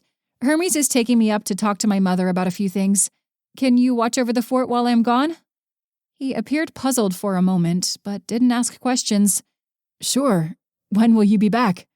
I shrugged. Probably before dinner. He nodded. Okay. See you later then. I kissed him on the cheek again and headed out with Hermes. Hermes glanced back to Huntley. You know, he really is trying. It's hard for a human to marry a god or goddess. Eventually, something bad always happens. Speaking from experience? He laughed. Perhaps. I've been around the block a few times, mainly princesses. None of them were true love like you and Huntley have. But a lot of different gods have fallen for humans only to have something horrible happen. I'm surprised Huntley has survived this long, to be honest. Well, it helps when he's already dead and I am queen of the underworld. Hermes nodded. That it does. We arrived at the balcony where Hermes could fly us up to Earth. You know, Your Majesty, it has been quite some time since I have flown you anywhere. I sort of miss it. I raised an eyebrow. What, is flying with Ares and Pathos not the same? No, it's not. I'd rather carry a beautiful woman in my arms than those two brutes. He picked me up and I wrapped my arm around his neck. I wouldn't call Pathos a brute, but Ares must be heavy. That he is. I definitely have been building up strength by carrying them both. At least I have that going for me. Oh, believe me, Hermes, you don't look a day over 1,000. Why, thank you, milady. Speaking of which, what does Ether look like? He's one of the oldest gods in all of existence. Is he, really old? Hermes frowned and shook his head. No, he appears the same age as me. And he's beautiful and handsome, which makes him all the more dangerous. He's like Apollo, but 100 times worse. He likes causing chaos for chaos's sake. Oh, that's terrifying. And with you now the queen of the underworld, I'm not quite sure what he will do. What do you mean? I mean, he's patient. Very patient. He's been quiet, at least in the godly sphere, and has always made me worry. He likes to stir things up for the human side of the world, of course, but that is only because he likes making humans suffer. I see. After everything that had happened, I learned that while there were some gods I could trust, such as Hermes, there were plenty of others I couldn't. Everyone had an agenda and knew they would have to wait for the right moment. Gods had to be patient, and if Ether was one of the first gods in existence, Perhaps he really could wait for thousands of years for whatever he had planned. But I needed the paper translated. I needed to do this, no matter what it took. Hermes made me wear an eye mask so I couldn't see how he got out of the underworld. Once we were on Earth, I sighed. Is it still really necessary you blindfold me? I'm not my father. I don't mind you coming to the underworld. It's a safety precaution. I don't want anyone knowing it, just in case. Remember, gods are fickle creatures. Whatever. I glanced around to find giant buildings surrounding me. Whoa. Hong Kong is a bit more dense than the cities you visited. Keep close, there are also a lot of people. He wasn't joking. Even in the underworld, I had never seen so many people packed together. I felt crowded and stuck, as the buildings felt as if they were gods themselves, and I was just a little creature who didn't matter. Was this what Huntley felt like constantly? I did not like it, and couldn't wait until I was back home. This was all too much for me. And if this was too much for me, what would meeting Ether be like? We kept walking, and I stayed close to Hermes. It was evening now, and the bright lights of all the buildings made it feel like this place never slept or never stopped running. I thought Olympus was bad, but this was much worse. I was definitely like Hades, an introvert through and through. I wanted all this to be over. Hermes glanced down at me. We can call it quits, and I can take you back to the underworld if you would like. You don't seem to be enjoying it here. I'm fine, just take me where I need to go. Hermes nodded, and we kept moving forward. After what felt like 30 minutes of walking, we turned down a very dirty and sketchy alleyway. Of course it would be down here. At least I didn't have to worry about anything. I could protect myself with my powers, not to mention Hermes was with me. Second door on the right. He turned toward the way we came. I'll be in that cafe over there when you are done. Remember, 1 hour. I nodded and faced the door. Here went nothing. Chapter 12. Huntley. Hermes had left a note for me. The moment I could no longer see Chrys, I grabbed it and opened it. She wants to talk to Ether. Thought I would let you know where we are really going. I am concerned. As you know as well as I, he is not the best god to mingle with. What would she want with Ether? I tapped my hand on the table. This makes no sense. She never lied to me like this. But was it my business to go after her? Whatever it was, she would be back quickly. At least that was what she'd said. Hermes was with her, so she couldn't get into too much trouble. I would just ask her about it when she got back. Except then I would have to tell her Hermes ratted her out. I doubted she would take that well. I let out a sigh. I really couldn't just go after her, could I? I was human. It wasn't like any of this was my business. I needed to let her do things she needed to cope. But what that had to do with Ether, I had no idea. From what I knew, she had never met the guy, so why would she lie to me and then go to meet him? My leg was shaking anxiously now. I really didn't know what to do. I didn't have anyone here I could talk to about this, nor did I have a quick way to get out of here. I was completely alone, like all those times growing up. I shook my head. No, this was definitely different. I knew Chrys loved me, but there were a lot of things she was dealing with, godly things that I just didn't understand. No, I just needed to keep my cool and trust in Chrys.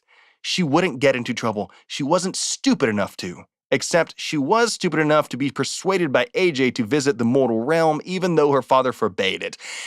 And for the past couple of weeks, she had been searching for something in Hades' study quite obsessively, even more so than normal. Did she find something?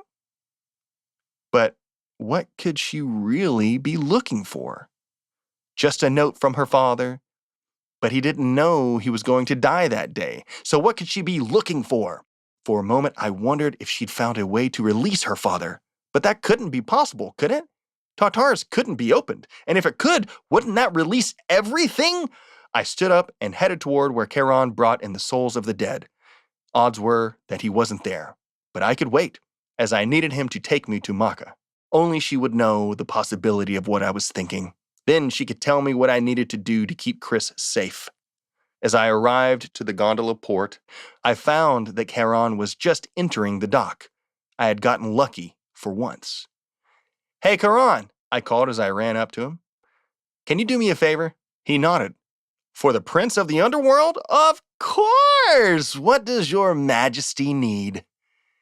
It was still strange being called Majesty. I didn't hate it, but I didn't care for it either. "Can you take me to Maka's?" "Sure can! It's on my way back up to get souls. Hop in." I did just that and prepared myself for the tedious ride over. Charon kept talking, but I didn't hear any of it. I just kept thinking about what mess Chrys had gotten herself into. Charon dropped me off at Maka's, and I hurried to her door, knocking gently. "Maka, are you there?" There was no sound. I cursed under my breath. Just my luck. I knocked a little louder. "Maka?" "Yes?" a voice said behind me. I jumped and turned to find Maka standing behind me with a basket full of plants. "What are you doing here, Huntley? I haven't had the pleasure of you visiting before. Please, come in. I'll make you some tea." She went to unlock the door. "I just wanted to ask you why Chrys was here a few days ago." "Oh? And why is that?" Hermes is taking her to Ether, and I just want to make sure she is fine." Maka stopped fiddling with the door and turned to me. "She did what? What did she come here for?" Maka let out a breath. "She is worse than her mother. She came here with a strange piece of paper that was written in primordial language. She wants to know what's on it." "What do you think is on it?" "Well, I thought it was a note for her from her father, but since then I started to have my doubts. If that were the case, then she would have told us the truth instead of acting weird about it. Maka, I'm going to ask you an important question. Is it possible to open up Tartarus?" She didn't look me in the eye as she stepped into the house. I followed her as she set her basket down and leaned on her hands against the table. "Do you really think Chrys would go to such lengths?" I think she almost destroyed the world when she was angry. She destroyed Zeus in the blink of an eye and hasn't been the same. I can't blame her, but I worry she might do something wrong." Maka turned to me. "Then you must go find her. She can't get that paper translated by him. It might have the information she needs to accomplish this goal. He's not a good man. In fact, he's pretty terrible. He brings such horror to the world, horrors that I'll never forgive." She clutched herself tightly. "And if his children are able to leave Tartarus, I don't know what will happen to the world, not to mention the Titans. There are so many horrible things down there, I'm not sure what would happen." "I'll do what I can, but how do I get there quickly? It's not exactly easy to leave the underworld." "I can get you up there, and we'll have Thanatos take you over the castle, just to make sure nothing happens when you are gone." I nodded. "Thank you. I appreciate that. Just give me a moment. I have to call him and settle some other stuff. Feel free to take a seat here." I sat down on her couch and peered around.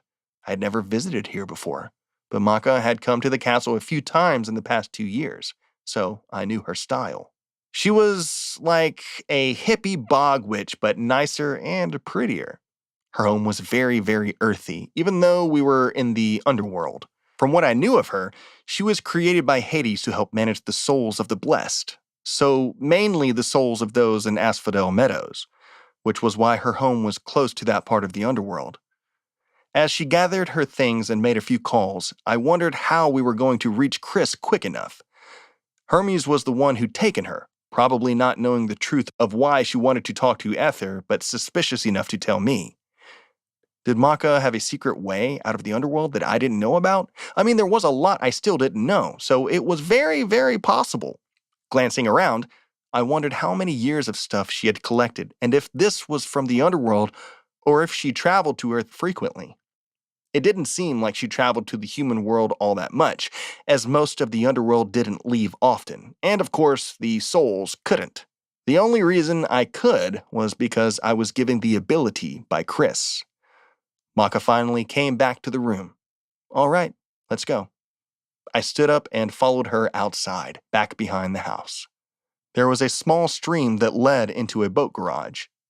She opened it, and I was surprised at what I saw. A gondola with an electric motor on the back. Whoa, you're a genius. I figured I could use it for emergencies. If I had known when Persephone was trying to get Chrys to the castle quickly, perhaps I could have used it. No matter, Hermes would have eventually found her. I thought back to that time, and it was true. Hermes, once he'd known Chrys was here, would have stopped at nothing for Zeus because of his fear of him. But he had helped a lot, so I couldn't exactly be mad at him. Now get on. We are going for a fun ride. Chapter 13. Chrys. I wasn't sure what I expected, but as I stepped inside, I felt both shock and fear engulf my senses. Humans filled the front area, most lying on blankets and pillows, intoxicated with some kind of smoked herb. I held my hand to my mouth as the smell of burned sugar and licorice filled the air. What was this? Was this a drug? By the looks of everyone around, it had to be. Some people didn't appear to be moving. My eyes widened as I watched their souls weakening. Was this what Ether was up to? Was he really causing all this despair and darkness? "Hello, little lady, are you lost?" a human said in Mandarin as he stumbled up and started walking toward me. I didn't know what to do or say, but just stared at him. He came closer. "How about you hang here with me? I'll pay for your first round." The man tried to reach for me, but I grabbed his wrist and started to squeeze it. I heard bones crack as he screamed out, "Please let my patron go. I try to keep a pretty relaxed atmosphere, if you can't tell." I turned to find a man with long white hair that gently draped over his shoulders. He wore a black robe that had a golden dragon embroidered into it. He had an air about him that was almost irresistible, as if you were intrigued and yet knew not to trust anything he said or did. I wanted to learn more, and yet at the same time, I wanted to run back to Hermes to take me home. No, I had a mission. I had to do this. I would do anything to save my father. I let the man go, and he collapsed on the ground. A couple of women dressed in short dresses carried him to one of the blankets and helped him with his next smoke. I gulped, not sure what this drug was doing to all of them, but it didn't appear to be good. The god in front of me took a whiff of his own long pipe and blew the smoke slowly. "So, what does the queen of the underworld want from me?"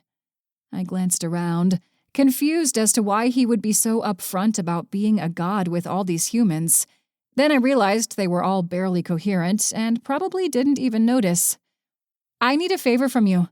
Is there a place we could talk alone?" He nodded. "Yes, follow me." I followed him into the back of the business he had running. As we traveled from room to room, I saw that he didn't only sell to humans, but to gods and all sorts of creatures as well. I saw sirens, nymphs, satyrs, and even an embusa. I tried not to stare at them all, as I didn't come across any of their kind that often in the underworld. They lived long lives, and there weren't many compared to humans.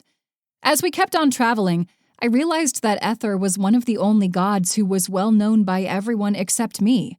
Why was that? Why didn't my father teach me about this god when he'd taught me about everything else? Was it because he held the secret to opening Tartarus?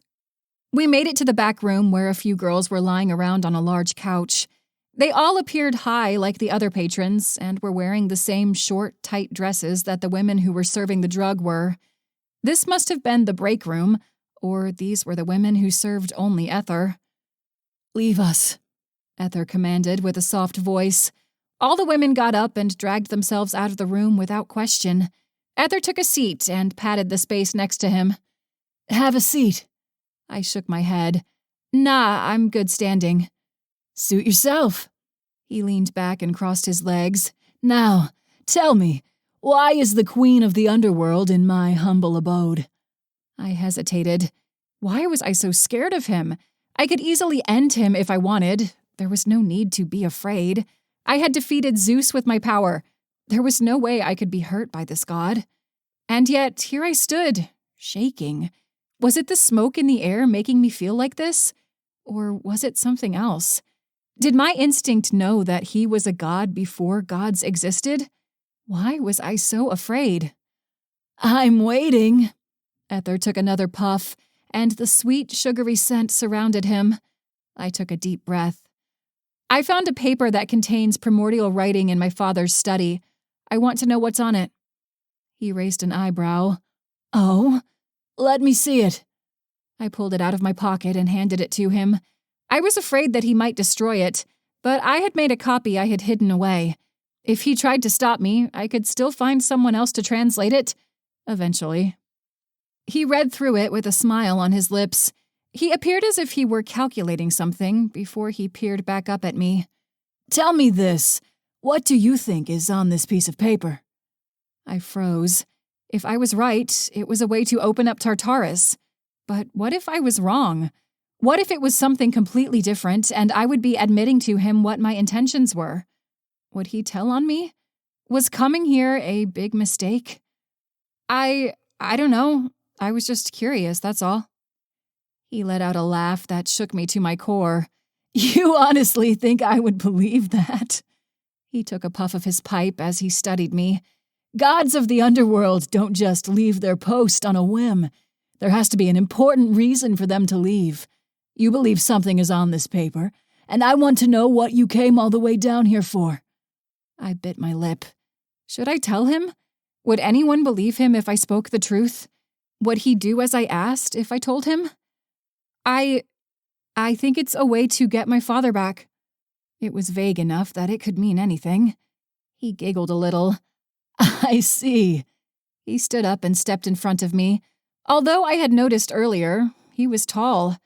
I stared up at him, but my eyes only went to his chest. He peered down at me and blew smoke right into my face. And how do you expect to save your father, 3 clicks of some ruby shoes? Find a fairy godmother? I shook my head. I don't know. He held up the note. But you believe it's on this piece of paper. I frowned. You already know, otherwise you wouldn't be asking me all this. He placed his finger under my chin and stroked my cheek with his thumb. What are you willing to do for this information? I narrowed my eyes but didn't say anything because, honestly, I was willing to do anything. But if I found out the paper did not, in fact, have a way to help my father, then I would kill him. It was as simple as that. What do you want? His eyes glanced down at my lips. I felt my heart quicken. He let go of my chin and went back to his sofa. I'm actually more interested in that husband of yours. What? What would you want with Huntley? How do you even know about him? He took a whiff off his pipe. He came here when you were kidnapped and at Circe's. I found him to be quite interesting and want to talk to him some more. I didn't like where this was going. It was clear that Ether wanted to cause trouble, and with Huntley's history as a human, I couldn't imagine him coming in here. Even in the underworld, he found the pomegranates to get high on. I had a feeling if he came here again, he would never be able to leave, even if I was here. I will not bring him to you. Ether's eyes widened. Really? You care more about him than your own father? I shook my head. What I feel for Huntley is different than my father. They aren't comparable. His life isn't for me to give. I don't want his life. I want him just to try a taste of this. He lifted the pipe. It's nothing he can't handle. If he knows of this place and hasn't come on his own, then I know he is trying to stay away from you. I will not subject him to such torture. He chuckled. Fine. Then how about you try it? I frowned. Don't lie to me. You've had those pomegranates. This is much less drastic than those. He patted the space next to him. Now, come sit next to me. I didn't want to, but I had to do whatever I could to keep Huntley safe and to save my father. I sat down next to him, keeping my distance from his body. That didn't matter as he placed his arm behind me and leaned into me, handing me his pipe. 1 puff. That's all I ask of you. He whispered in my ear. What could the harm be in just breathing in once? I took the pipe and placed it on my lips. Chapter 14. Huntley. Man, the motorboat went a lot faster than the gondola I was used to. I honestly thought I was going to fall off the back if I didn't hold on, like all those sketchy fairground rides when I was a kid. I was surprised there weren't more accidents at fairgrounds because of those. We passed by Karan, who waved at us even though I was pretty sure we weren't supposed to be driving with anything so fast. I tried to wave back but was too afraid to let go. What would happen if I fell out? Would I fall into the water to be floating for decades? Or would I miss the water and fall down into nothingness? I didn't want to find out the answer to that the hard way, but I had to admit, this was a nicer way to travel in the underworld. Everything other than Hermes was so much slower. I guess in death, there really was no need to hurry. The gate to Earth was coming up, and I shut my eyes as I swore we were going to run right into it. Suddenly, we stopped, and I held on with all my might, and after a few seconds, opened my eyes. Maka was smiling at me. Really, Huntley? Did my driving frighten you that much? I didn't say a word as we got out of the boat and walked through the portal. I had to admit, going through the gate was a lot nicer than straight through Oceanus as we had when Chrys, AJ, and I snuck out that one time. Apparently, that was not the standard way to get out. That definitely made sense. So, is he still in Hong Kong? I asked as we started off. It was clear we were somewhere that used Chinese symbols, but other than that, I had no idea. It wasn't like I had come here often. Yes, he still has that opium den. It's fascinating he hasn't been caught, or perhaps he paid all the cops off. Usually he moved around, but he stayed in this location for quite some time. I nodded. Right. Maka glanced at me. Are you all right? I shrugged. No. I mean, my wife was lying to me, and while I understand that, I still don't feel good about it. I want to support her, but she isn't giving me much to work with. Then to top it off, she goes to Ether, who is like some drug lord. Is she okay? Am I going to be able to help her? I mean, last time I was here, I had the will to get out of there because I had to go save her, but now, I shook my head. I don't know if I would be able to leave. There's no shame in admitting that, Huntley. Plenty of gods have the same problem. Having that moment of relief is intoxicating, and when that is the only way to feel good, it becomes addicting. But you will have me there, so don't worry. I'll keep you safe from Ether. I smiled. Thanks. You are pretty cool, you know that? I do. I'm one of the best. I laughed as we headed farther down the streets. I was glad Maka was with me, as I wouldn't have any idea where I was going. It had been a while, and we didn't go too far through the city. The farther we walked, the sketchier everything started to appear. It was apparent we were getting closer. Each city had a dark area, and if I knew anything from growing up, that was exactly where to find a dealer. I took a deep breath to calm myself. I was past this. I didn't have to worry any longer. I had friends who cared about me and a wife who was dear to me. I couldn't fall into all that again. And what would even happen if I did? Technically, I was dead, so it wasn't like I ran that risk. Perhaps it wouldn't be really that bad if I did do anything. Did that settle my nerves? No. Did I think that actually made it worse? Perhaps. Maka stopped in front of an alleyway. Okay, his place is down this way. Are you ready to do this? Before I could answer, I heard a voice behind me. Huntley? Maka? Is that you guys? Both of us turned to find Hermes hurrying toward us. Oh, it is! That was fast! Actually, I didn't think you would come all the way here. I just figured you would talk to her when she got back. How long has she been in there? Maka asked. Hermes checked his watch. Half an hour. I told her I would go in after her if she was there more than an hour. I glanced back down the alleyway. Then what should we do? Should we go in now or should we wait? Hermes shrugged. I don't really know. If we go in, Ether might try something. But if we leave Chrys to do what she's doing... He peered at us to see if we knew what was up. I shook my head. We aren't sure, but I have a feeling it has something to do with Tartarus. Otherwise, she would have told us all. Hermes nodded. Yeah, that was what I was thinking. Which is why I left that note. If she finds out, she's probably going to kill me. Which brings us back to the question of what should we do? Maka bit her thumb. I really don't know. I understand her wanting to find a way to bring back Hades, but she knows what she's doing is wrong. Is it, though? I asked. Hermes and Maka both answered at the same time. Yes. Hermes sighed. Look, I know you also cared for Hades, and none of us thinks he deserved to go to Tartarus. But there's no way we can do anything to help him at this point. I was only able to save you and Chrys because I acted fast and you weren't in so deep. Not to mention, Kronos doesn't have a grudge against you. I raised an eyebrow. What do you mean, Chrys? Both Maka and I started at him. Hermes fidgeted. Yeah, so when I was down there and watching Chrys for Zeus, she fell into Tartarus. Luckily, I witnessed it and dove down to save her. She freaked out, and I almost lost my life right then and there. Maka shook her head. That is not possible. Someone can't just fall into Tartarus. They have to be sent there. Hermes shrugged. I don't know what to tell you. I saw what I saw, but she is fine, so I wouldn't worry about it. She claims something grabbed her, but that can't be possible. It was weird, but it never happened again. I wasn't sure why this was the first time I was hearing this. A lot had happened since then.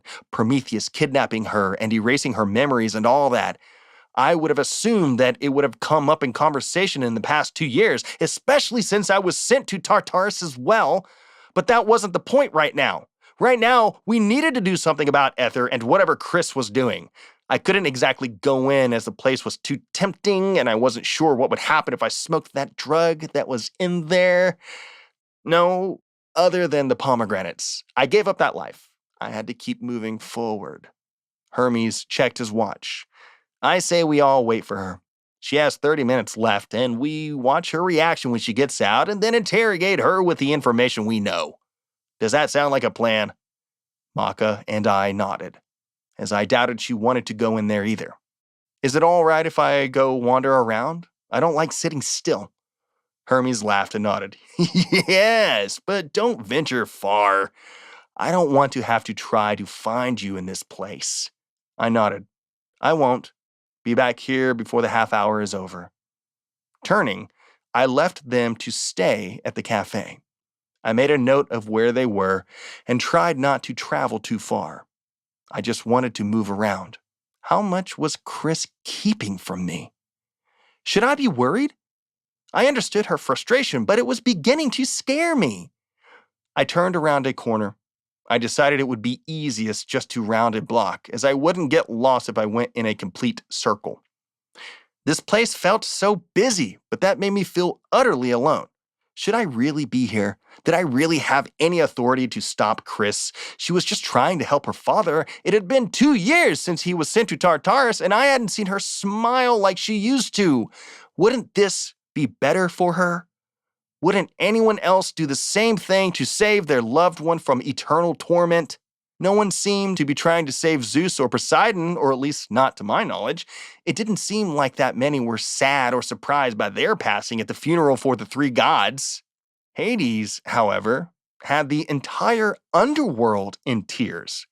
He was loved by any who actually knew him, which was not the same for the others. I took a deep breath.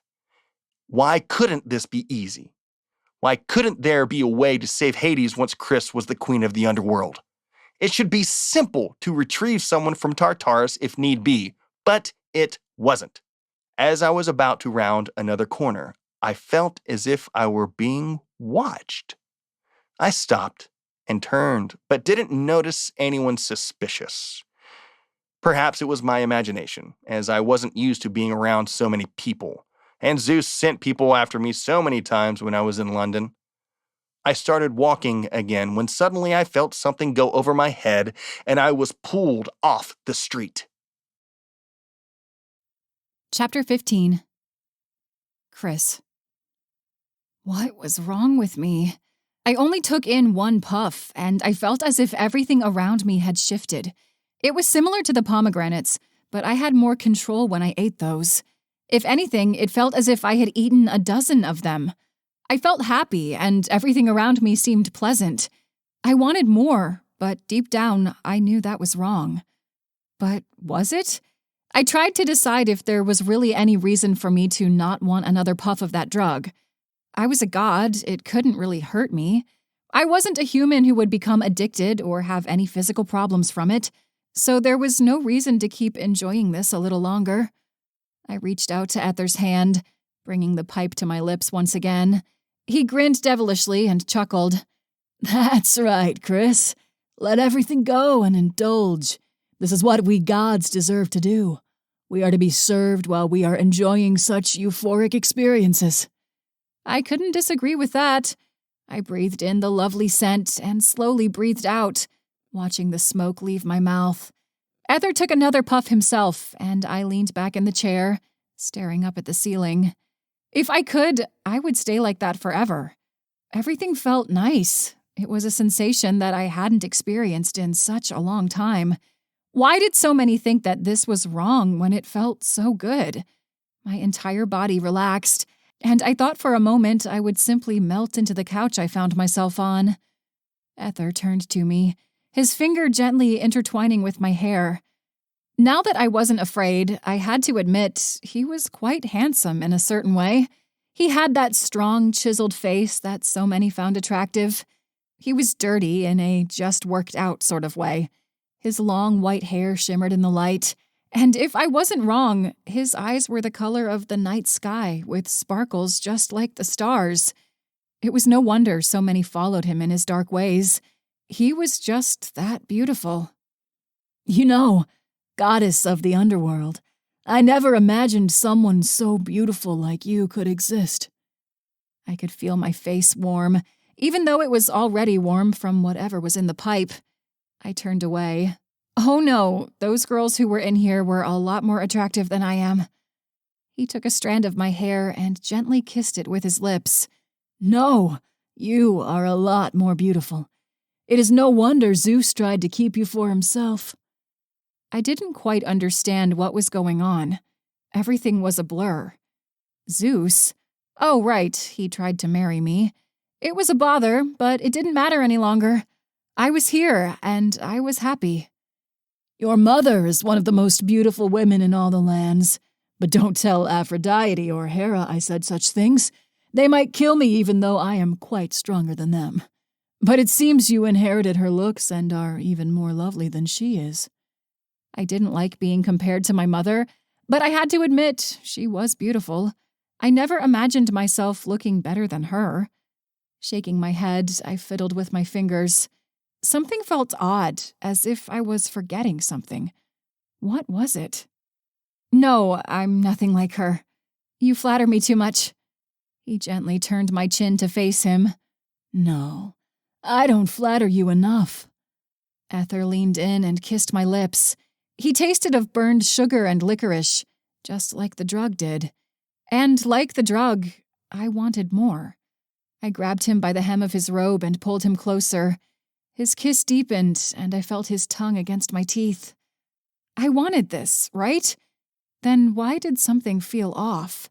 I wanted to indulge in this euphoric feeling, but something was wrong. Why was I here? Had I always been here? Or was there something else going on that I was forgetting?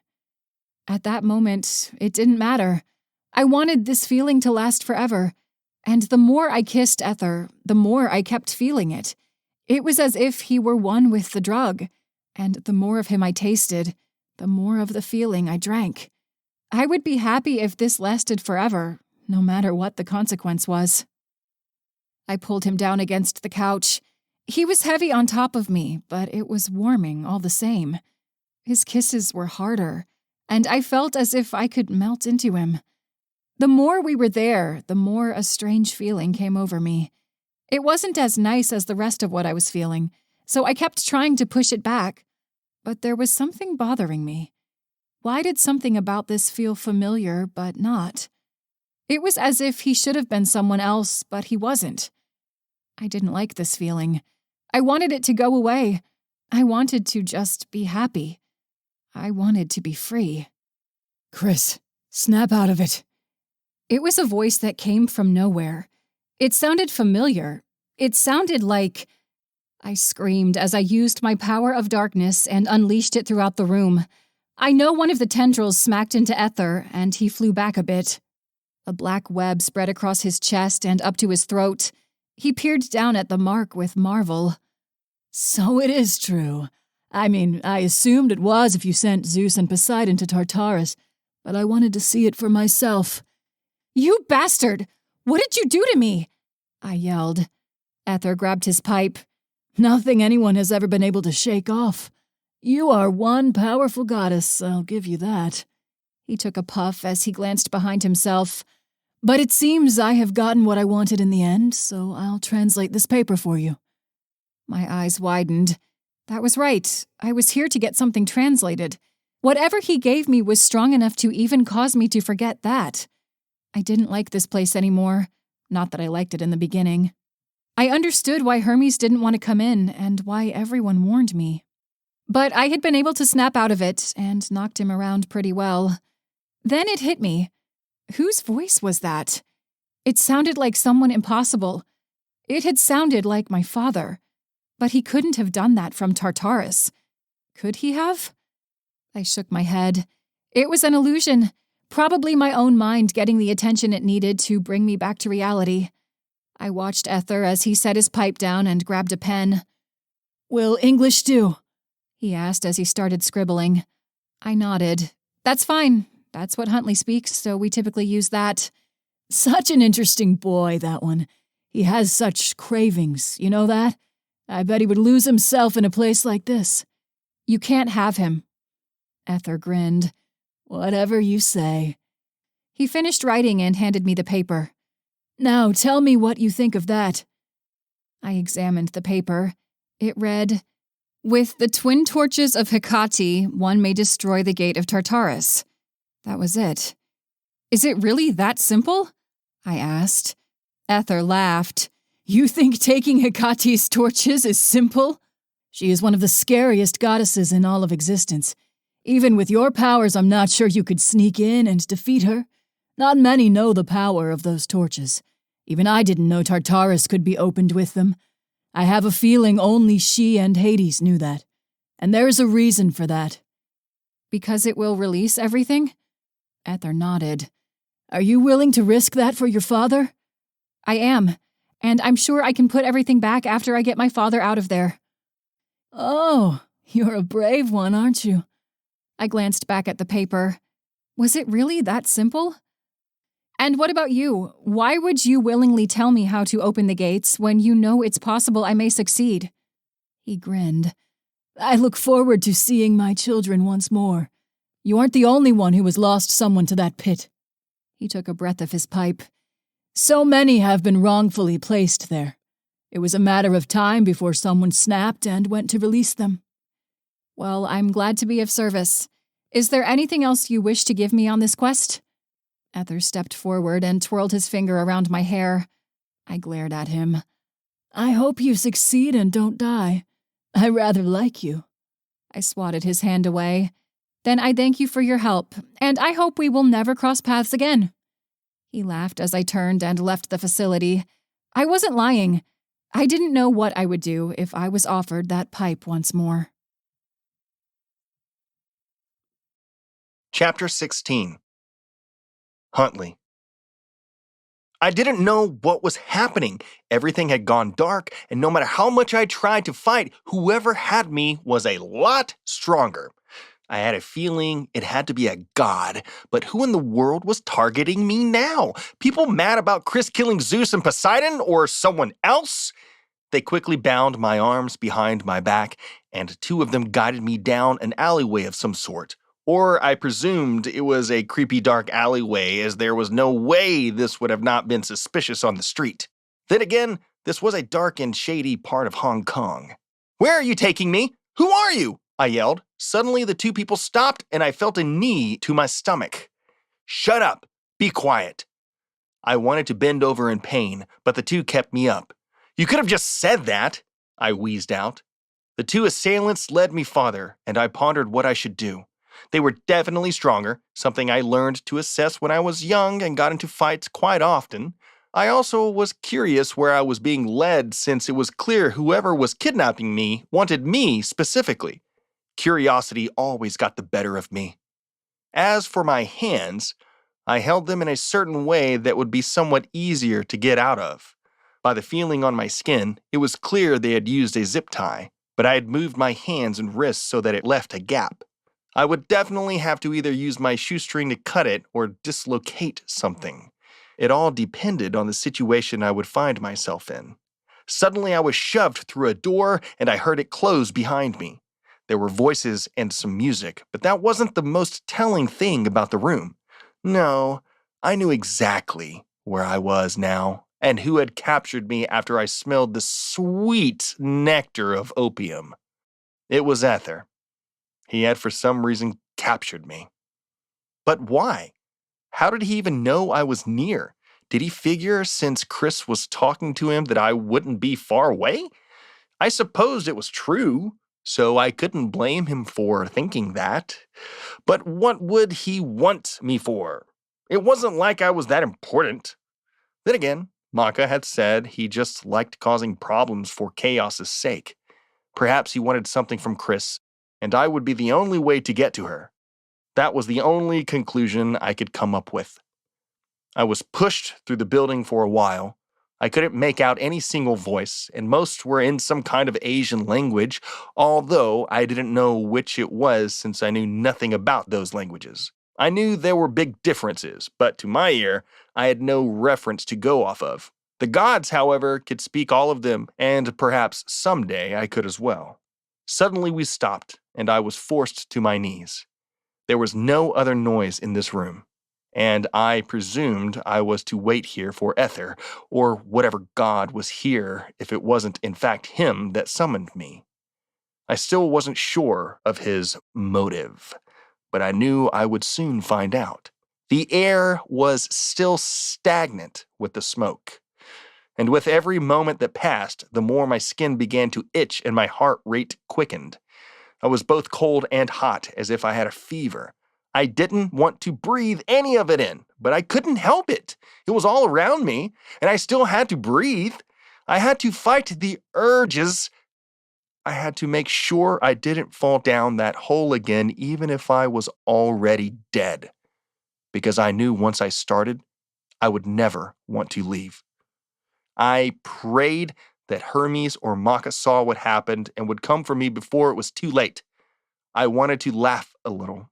Never in my life did I believe someone would rescue me when I was in a situation like this.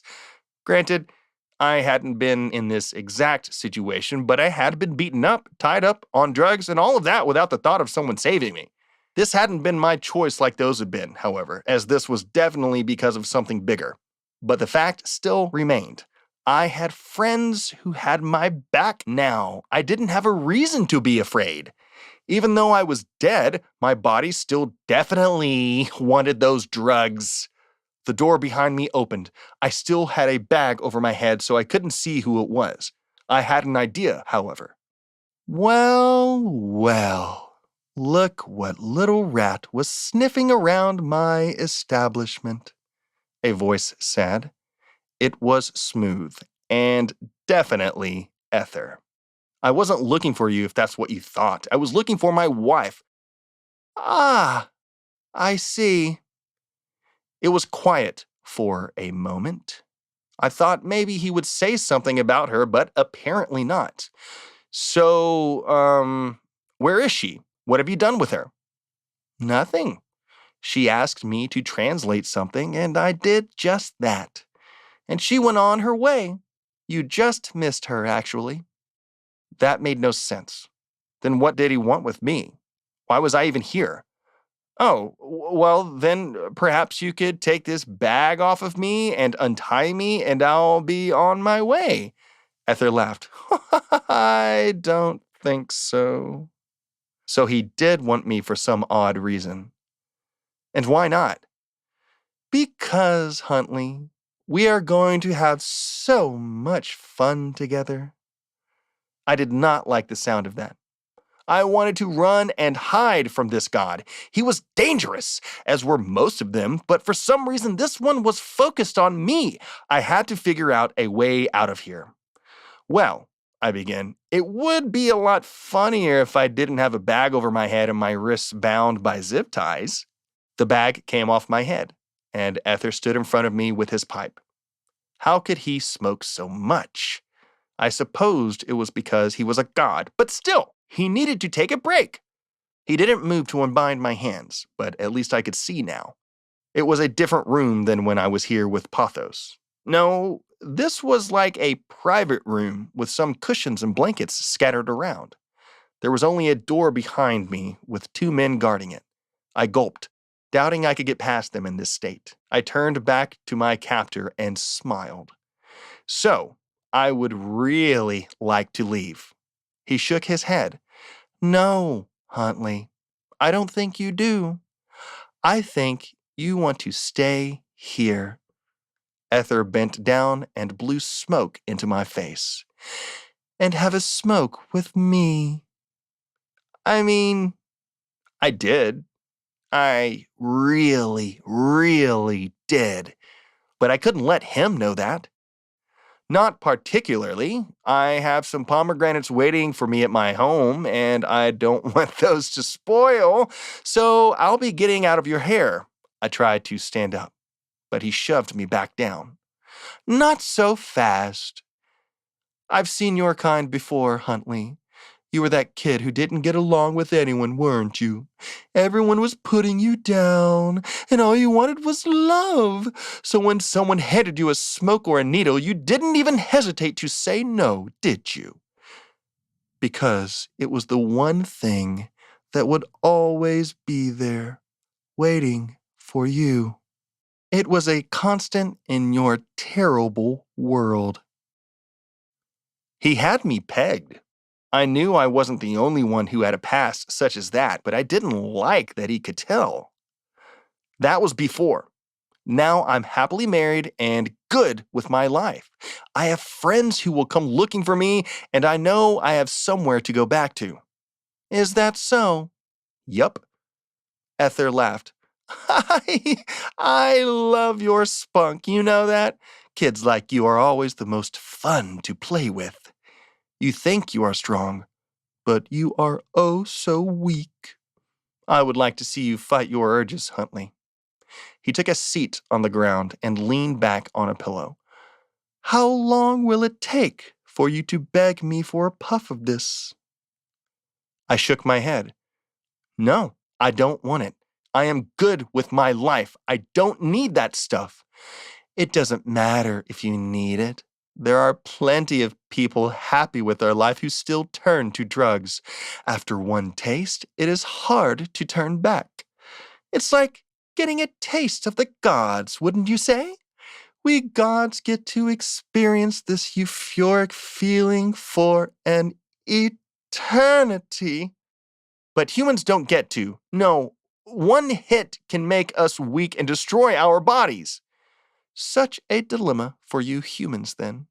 To feel good and yet not be. I would hate to be human. He took another smoke. But you aren't human, are you, Huntley? Not anymore. You are something that can have as much of this drug as you want and not face the consequences. You could live off of it all day and night and not have a worry. Well, when he put it that way, I wanted to stay. But I knew that was wrong. I needed to get out of here. The problem was, I knew there was no way he was going to let me go this time. It would take a while for Hermes and Maka to come and find me. Not to mention I had no idea where Chrys was now. Then an idea hit me. I'll try your pipe if you tell me why my wife was here. Chapter 17. Chrys. Hermes was waiting for me when I stepped outside. He appeared worried, more than likely because we were approaching the 1-hour mark. He saw me coming over and began to speak when I stopped him. Sorry I took so long, and thank you for bringing me up here, but I'm going to head back on my own from here. He glanced around. Oh, you are? I nodded.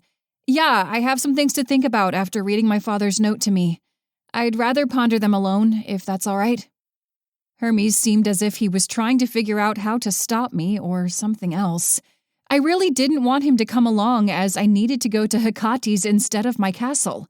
Huntley would notice me back and would find it suspicious if I went away again. I needed to go straight from the entrance of the underworld to head to Hikati's. It was deep in the underworld, as deep as one could get. She liked to keep to herself, except that time when she helped Demeter screw over my parents' relationship. I still had no idea why she did that, and I decided when I heard that story that I wouldn't want to speak to her ever, so I'd stayed away from her house until today. Fine. Yeah, I need to help someone with something anyway. Just promise me you will go straight home. I nodded. Of course. He stared at me for a moment, then held out his hand. Pinky swear? I laughed, then took his pinky swear. I swear I'll go straight to the underworld. All right then. I'll see you later, Chrys. See you.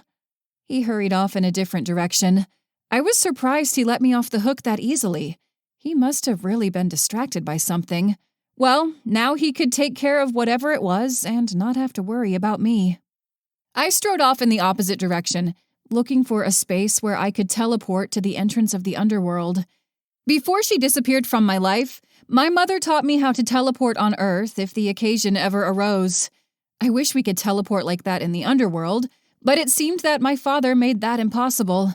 It made sense, as there shouldn't be anyone in the underworld that would need to, or else they could cause problems, like Hermes used to. Glancing up, I was still very impressed and a little frightened how amazing this city was. It was so bright and busy. I knew there would be no way I could live here. I liked the quiet parts about the underworld and the darkness that it possessed. This place had way too much going on. Too much for a girl like me. Rounding a quiet corner, I snapped my fingers. In an instant, I found myself in front of the gates of the underworld. I would have to wait for Charon to come for his next batch of souls.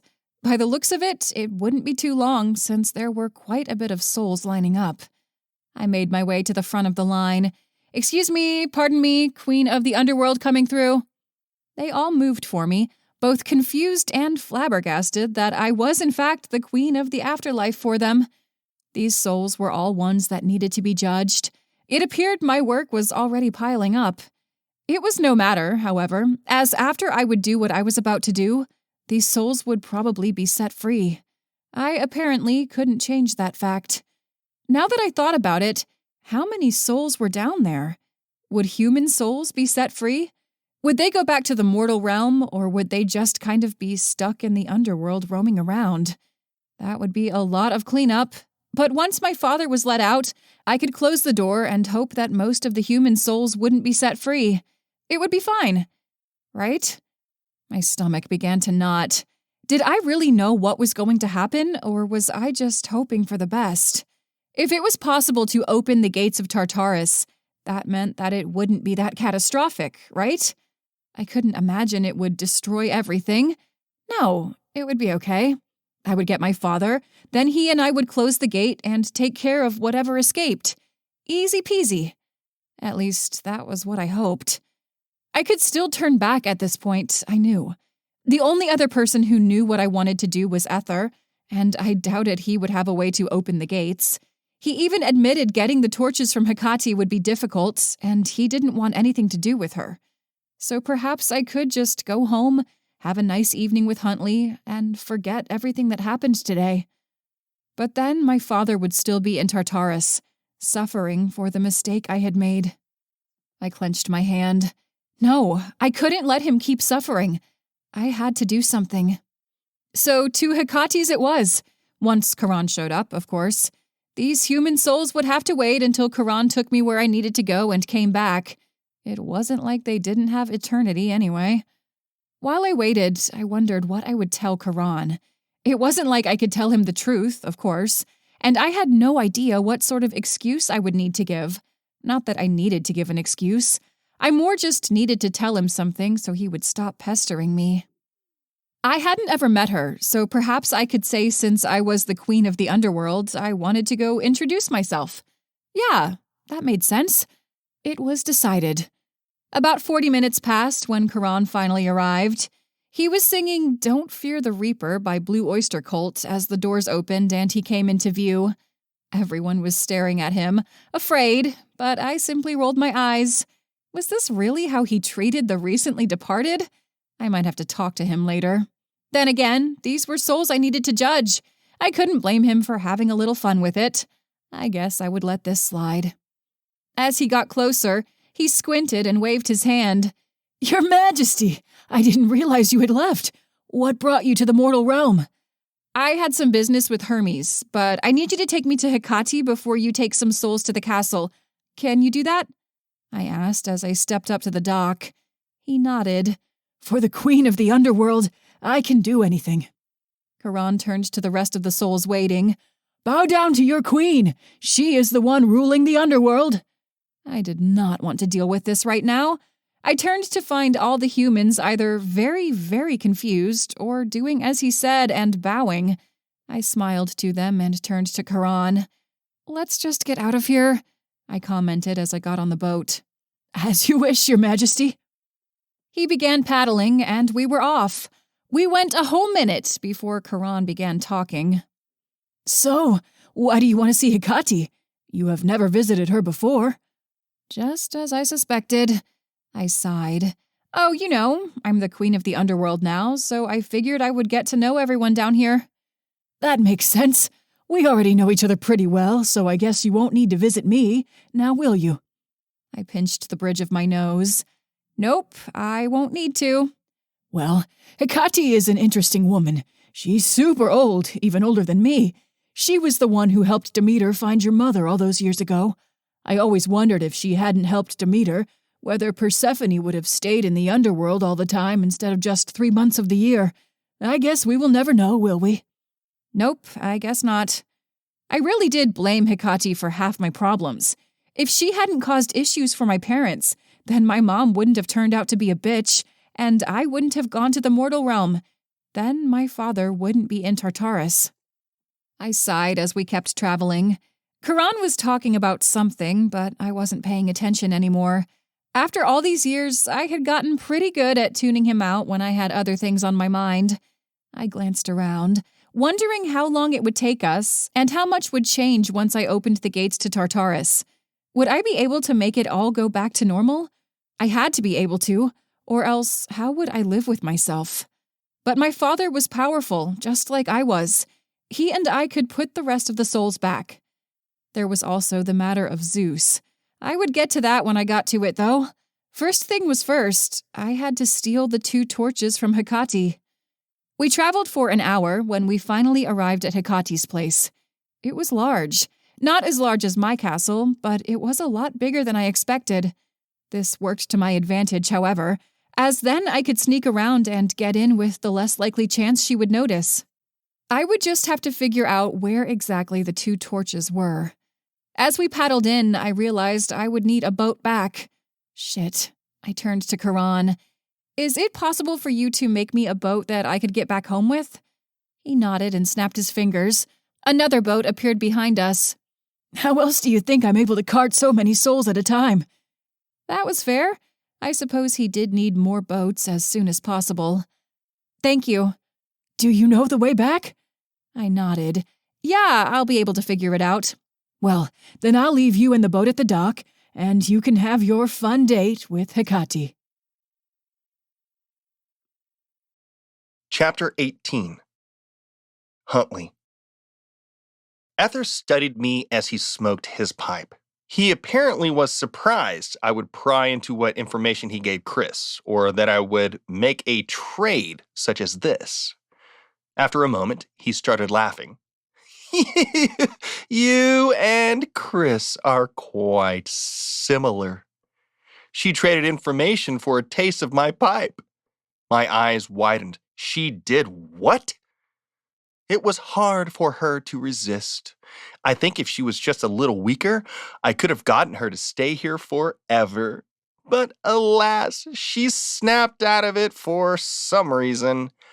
I wish I knew what that reason was, as then I would have gone about it all differently. It is no matter. I still get something I want out of the deal. And that is her opening Tartarus, or at least trying to. I don't know how successful she will be, although now I know what to do if I ever needed to, or I can get someone to pay me a hefty price for that knowledge. I'm just waiting to see how it all goes down. I couldn't believe what he was saying. Chrys was going to try to open the gates of Tartarus? That didn't seem possible. Why would she do that? No, I knew the reason. She wanted to save her father, but this wasn't the way. This would release so much darkness into the world. I didn't think she really would want to risk all that just to see her father again. That would mean Zeus and Poseidon would be set free and they would try even harder to take her down. It just didn't make sense. Then again, I doubt she was thinking straight because of all the grief she was facing. I took a deep breath and let it out slowly. I didn't know what I was going to do about it. I had to help her. But first, I needed to get out of there. The problem was, now that he'd told me the truth, I would have to uphold my end of the bargain. Would I be able to snap out of the feeling of tranquility that I knew that pipe would give me? I know, as a human, I wouldn't be able to. But as he pointed out, I was no longer human. Perhaps I was stronger than the drug, or I could get up and try to make a run for it. Either way, I would have to face some sort of consequence. Before Ether could react to what I was thinking, I bolted toward the door I prayed wasn't locked or at least was slightly ajar. The two guards tried to stop me, but I plowed my head straight into one of their stomachs. The man bent over, trying to catch his breath. The uninjured guard took a swing for me, but I ducked and swept underneath his feet. The guard fell. I turned around to try to open the door with my bound hands. Just as I got it to open and turned to run out, something grabbed me by the back of my shirt and lifted me up. "Did you really think that would work?" Ether said in my ear. "That you would be able to escape a god?" I shrugged. "I mean, yeah." He laughed. "You have spunk. I like that about you. It makes me want to keep you here even more. I want to see how long it takes your wife to detect you are gone. She's so preoccupied with her father, I doubt she will notice before she opens the gates of Tartarus. Then, after that, you won't even matter to her since she will have a lot to clean up." I was trying to kick myself free, but it was no use. Why do you even want the gates to Tartarus open? I mean, if it is just going to destroy everything, what do you stand to gain? Chaos, of course. I live for it. And my children are all locked up in there. I would like to see them free and ruling the world. I am sick of those humans and what mischief they get into on their own. They need to pay for all the things that they have done in the past few centuries. They need to learn to fear us gods once more. Oh, so you just want power? Something like that. He moved us toward the center of the room and threw me to the ground. I hit the pillow with my face as my hands were still bound behind my back. He took another puff and blew it down to me. "Now, you need to hold up your end of the bargain, my dear Huntley." He pulled me around so that I could face him. He placed the pipe against my mouth. I tried to back my head away, but he grabbed my jaw with his free hand. "You have to breathe sometime. Come on, just one taste and you will be forever free." Think about it. No side effects now that you are dead. You can enjoy it forever. I knew there was no use resisting any longer. I took a breath, and the sweet taste of opium filled my mouth. It was like black licorice mixed with burnt sugar. I instantly felt it, that euphoric instinct that made me desire more. I wanted to be lost here. I wanted all the pain to simply go away. Nothing else mattered. There was no more worry. All that mattered was feeling like this and escaping. Part of my mind screamed as I relaxed and fell back on the pillows. The screaming sounded as if I had something to live for, something that was telling me to get up and run, but I couldn't make it out. It was as if it were screaming from another room, and I couldn't do anything to understand it better. Did something not here even matter? Did those words even matter? I should just keep lying here and enjoying this feeling. Nothing else mattered. But something did matter. What was it? I felt like I should know. I felt like I had been here before, but this time was different. This time I didn't have a reason not to go home. Where was home again? I couldn't remember. This place was my home, wasn't it? This feeling was natural. This feeling was everything I needed. I was sure of that, wasn't I? I heard someone chuckling next to me. Who was that? Did I know them? Did it matter? I felt someone adjust me, and suddenly I could move my arms. What was that about? I stared at my hands as I held them above me. Why did I feel like now I could move them? That I needed to do something? I took a deep breath and tried to remember. Who was I? What was my purpose? Why was everything a blur? A man stood above me as he stared at me. He appeared like a person looking down at a pathetic dog. I didn't like how he was looking at me, as if there was an internal instinct to punch him for giving me that look. What was this? Why did I feel so much hate when I felt so good? I clenched my fist as I tried to get up. The man didn't move to stop me, but kept watching, as if curious. I took a swing at him, but quickly collapsed back down. The man laughed. Well, that is curious. I haven't had someone be so mad that the drug didn't work completely. Interesting. You must have a lot of hate deep down. I want to know your past even more. My past? What was my past? Everything was such a haze, and something in me wanted to keep it that way. I wanted to forget my home and where I grew up. Had it really been that horrible? How did I end up here then? An image came to the front of my mind. It was of a beautiful girl with gorgeous dark hair and eyes. She was perfect for me, always smiling and telling me that she loved me. Chrys, I whispered. That was right. I was here looking for her. I needed to stop her. I needed to help her. I stood up again and tried to get to the door. Everything was spinning and I kept collapsing and getting back up. The man in the room watched me with intrigue. Do you really think you can leave that easily? He asked. Do you think I would let you walk out of here like this? I didn't know because I couldn't remember who he was or how I ended up here. All I knew was I needed to find Chrys. The man grabbed me and pulled me back. I guess you need just a little bit more. I shook my head and flailed, trying to get out of his hold, but he was much stronger than I was. No, I need to get out of here. I need to find her. Suddenly, the door flung open and 4 figures stepped inside. They appeared blurry, and I had no idea who they could be. Get away from him, I heard a woman demand. Her voice seemed familiar, but I couldn't place it. I glanced over the man's shoulder and found her to have red hair, but that was all I could make out. What? Do you 4 think you can stop me? Oh, we can. I can snap you out of your high with a wave of my hand, so let the human go.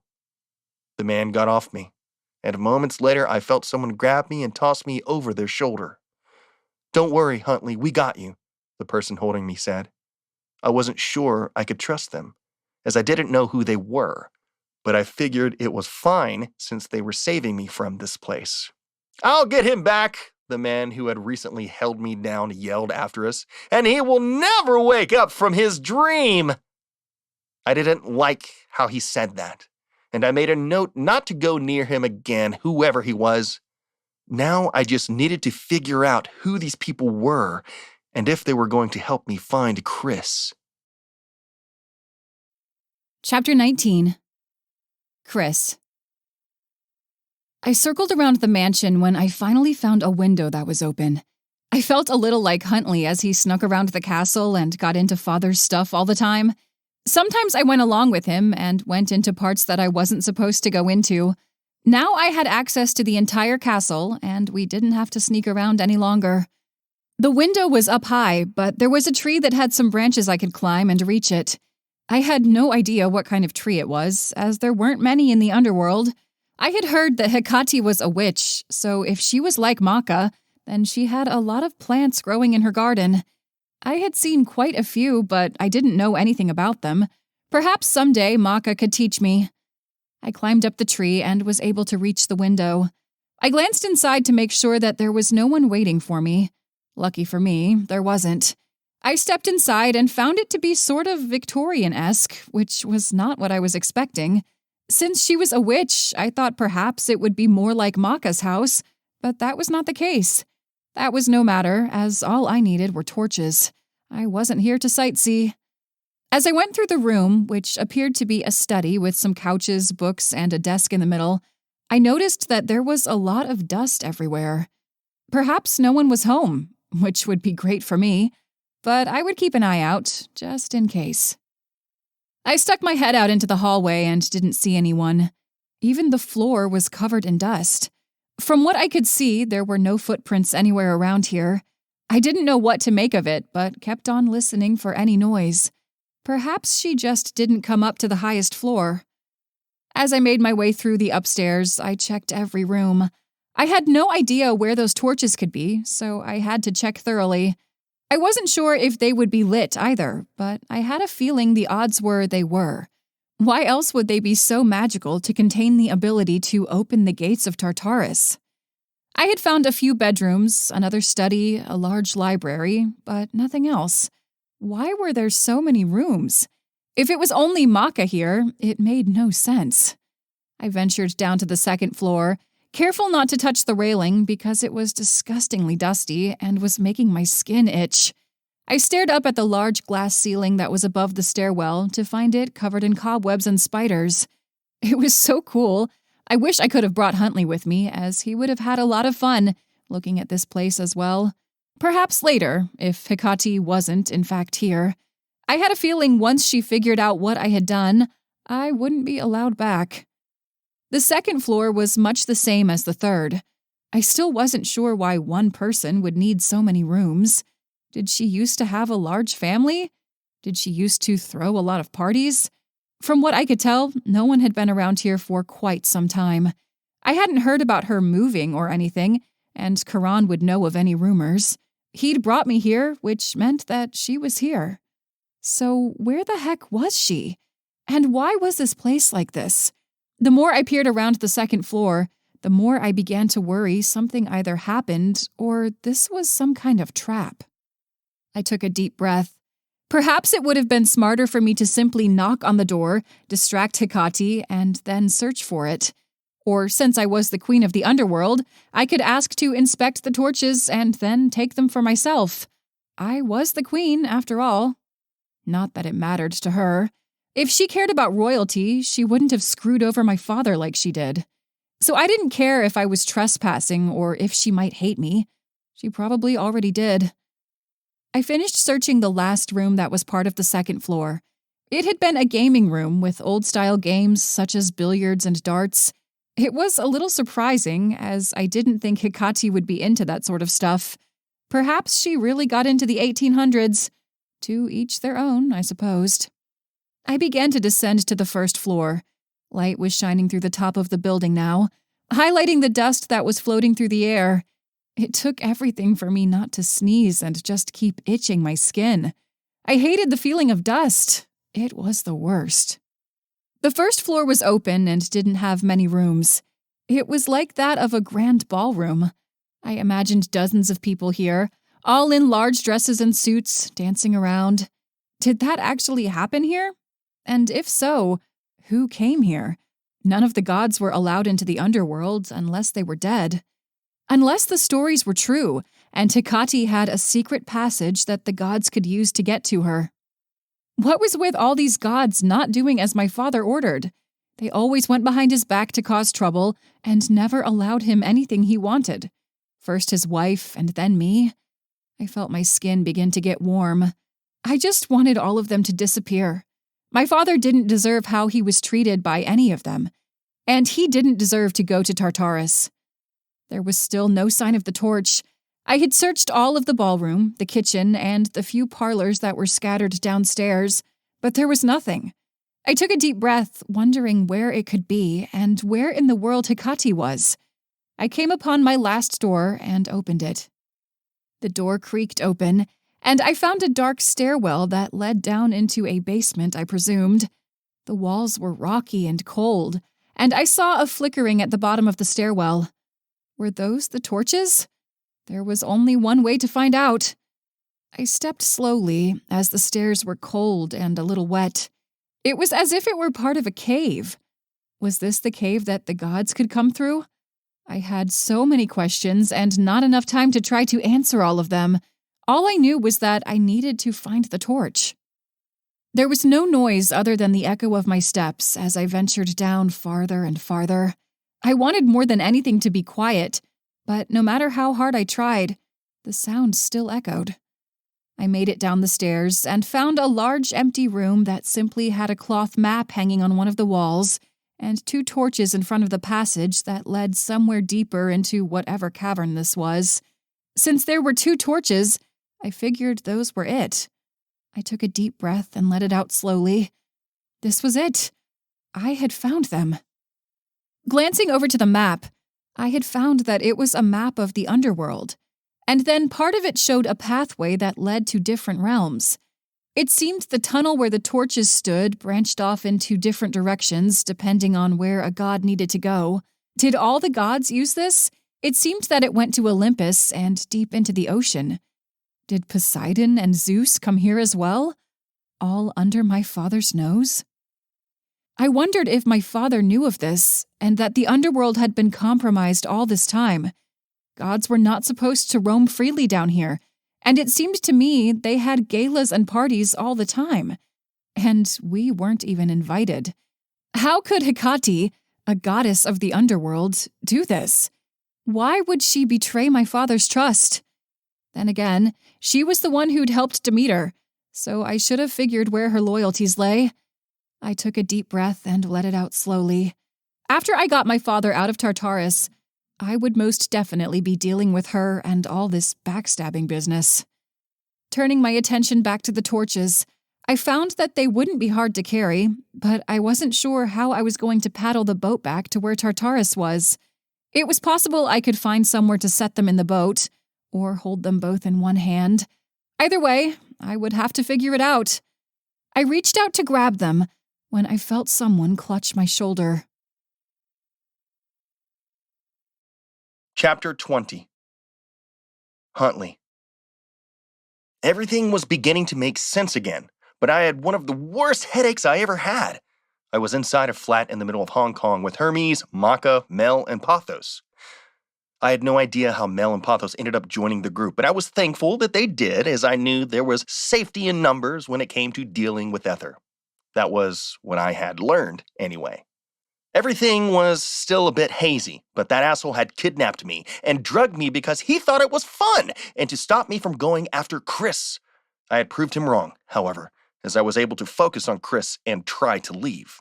I was unsuccessful, of course, but I was still able to try. Then these 4 saved me. Pothos handed me some sort of liquid. "Drink all of this." "What is it?"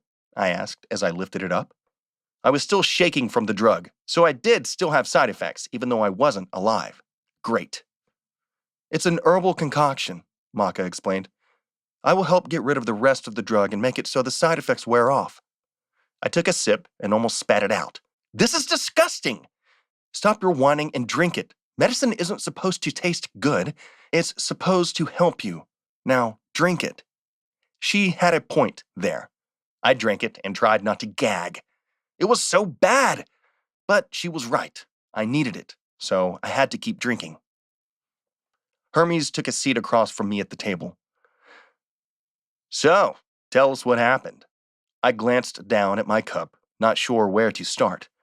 I went for a walk, like I do. Someone grabbed me and put a cloth over my head and bound me. Next thing I knew, I was in front of Ether. He did the whole bad guy rant on how I wanted that drug and that I should be happy I could take as much as I wanted without dying and without side effects, which apparently was somewhat a lie. It's not as bad as it used to be, but I definitely feel gross. I took a sip of the concoction. Then I asked about Chrys. I made him tell me in exchange for telling me what Chrys asked him. He agreed. I paused, not sure if I wanted to reveal the next information. I felt as if I were betraying Chrys. She was just trying to save her father, and yet here I was telling everyone what she was up to. But these were our friends. They wanted to help and had saved me, and they helped me save Chrys. They were the good guys. Chrys is trying to open the gates of Tartarus. Apparently, the paper gave the directions on what to do. I'm not sure what it is, but she's on a mission. Everyone glanced at each other. Maka took a deep breath. This is a disaster. She can't do that, or else all evil will be released on Earth. I nodded. Yeah, that's what Ether said. I asked him why he would help her do such a thing, but he simply said it was because he wanted the humans to fear you all once more. Typical bad guy stuff. He is a disgusting god, Mel spat out. I may bring on nightmares for people, but he makes them live their nightmares. Most of those humans don't stand a chance getting out of there once they get in. And this isn't his only den. He has many throughout the world. He just prefers to stay at this one momentarily. He also drags gods down as well, making them stay with him for decades, if not more, with that drug. He needs to be brought down. Maka nodded. I agree, but first things first. We need to stop Chrys and knock some sense into her before it's too late. Not only will all the evil souls be let out, but so will Kronos. He will destroy everything like he sought to do all those years ago. Kronos, from what I could remember, was afraid to die, and so he ate all his children except for Zeus. Zeus was somehow able to stop him, and they created Tartarus just for him. I gulped at the thought of the darkness I felt down there. Would all of that really be released? Would Chrys risk it all just for her father? Who was I kidding? Of course she would, and I didn't blame her. She is probably betting she can use her power to put everything back, but there is so much, and things that are a lot stronger than her. Kronos won't be going down even if she has the power over life and death. At least I don't think she will be able to take him out, on top of everything else, Hermes sighed. We need to get to her, and fast. Do you have any idea where she could have gone? I shook my head. No, he just said she was trying, but at least he knew the way to open it himself if need be. Great, Pathos rubbed his temples.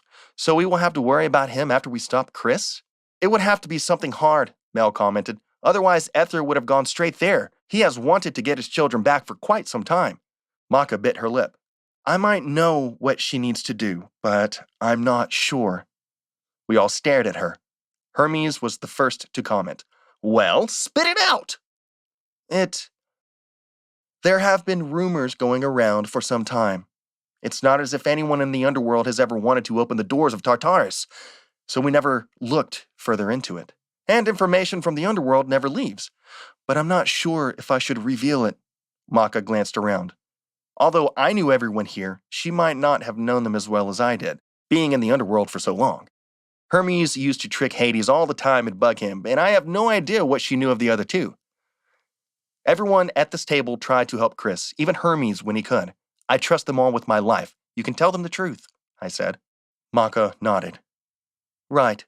Well, You all know the story of when Persephone wed Hades, correct? Hikati was the one who helped Demeter find her daughter, and because of that, Persephone could only stay in the underworld for a short amount of time. That was the first time I was hearing about it. That was pretty messed up. I felt bad for Persephone, at least a little bit. I had a feeling, however, that the rest of them had heard the story.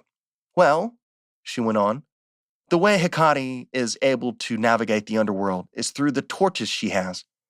I'm sure the rest of you know those 2 torches if you have ever been to any of her galas. The 3 of them glanced at each other. I raised an eyebrow. What galas? Maka sighed. Hikati has a way to let people travel from her home to other realms even though she is in the underworld. No one can step outside her home, however, but it is still a bit of a problem when you think about it. Anyway, the gate that is open at her home is still open because of those torches. If one were to take those, they could potentially unlock the gate of Tartarus if they wanted. That made partial sense, so they could light the way and therefore open a door. So she needs to take the torches. Is that very hard? All the gods laughed, as if what I said was a joke. I glared at them. Well, answer me! Maka patted my leg. Huntley, she is the most feared goddess in all the realms. No one crosses her for a reason. She is strong, and she is scary. Even Zeus didn't deal with her because he was afraid of her. So where was she when we were fighting Zeus? I sighed. So Chrys is in danger? Yeah, pretty much. That is what we are saying, Pothos scratched his head. But Chrys is honestly a lot stronger than Hikati probably is, I think. Yeah, maybe. I didn't like where this was going. So, should we go to Hikati's or should we wait until after? Everyone was silent. It didn't seem anyone wanted to cross Hikati. I rubbed my face with my palm.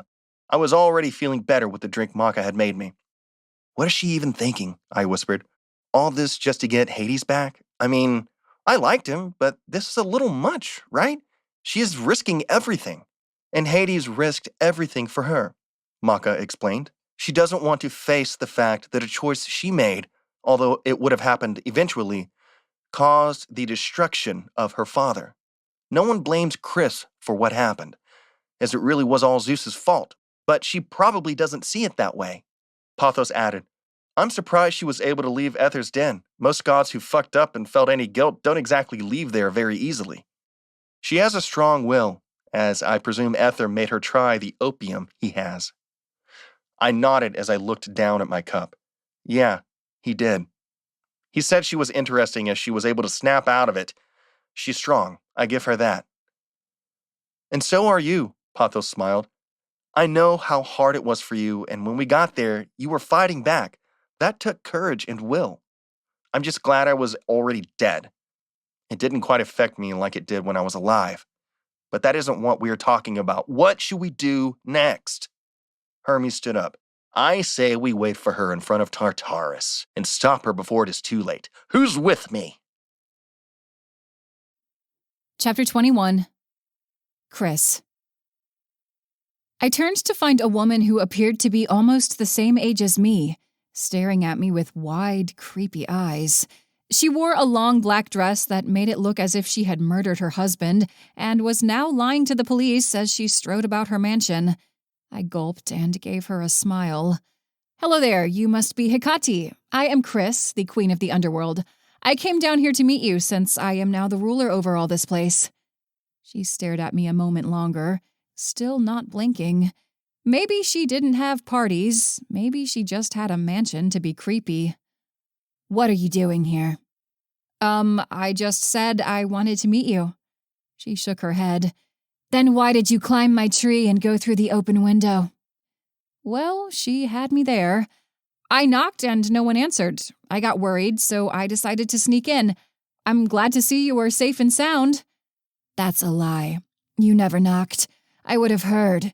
You snuck in, which made my spell trigger, and everything was covered in dust so I could find you. That was so cool. I wanted to know how she did that, but that wasn't the focus of today. Wow, you must be one powerful witch for such a spell. Well, we must have had a misunderstanding because I most definitely knocked. Well, I am glad to see you are all well. I better be on my way. What are you searching for? She ignored my request to try to leave. I wasn't searching for anything but you. This was the last room you could be in, so I came down here." She turned her head the other way. "You aren't telling the truth. You are worse than your father." I glared at her. "How dare you speak of the ruler of the underworld like that? He was a benevolent god who didn't deserve what happened to him." "No, Zeus and Poseidon didn't deserve you killing them. They are suffering because of you." I clenched my fist. "You were not there. They were trying to kill me." "You weren't supposed to be born, and Hades knew that. He broke his promise, and he got what was coming for him." I bitch-slapped Hikati, just straight up smacked her right across the cheek. I glared at her as she rubbed her cheek. "You take that back." She was on me within seconds. I didn't know what I was expecting, but this wasn't it. Hikati had a strange atmosphere about her. She seemed old in the way she dressed and carried herself, and yet at the same time had a young appearance and was strong. I kicked her off me. "What are you doing here, Chrysanthemum? What sort of monster did your father create?" At that point, I decided not to hold back any longer. She didn't deserve it. I let the darkness roll off me in waves. At first, she seemed shocked, but she didn't falter. "I am taking these torches and I am leaving this wretched place. I am sick of all you gods and how you have treated my father. I hope you all rot in Tartarus." Darkness spread out of me like hundreds of small lightning bolts. They clashed all around, darkening pieces of rock and charring the map that held the secret of these caves.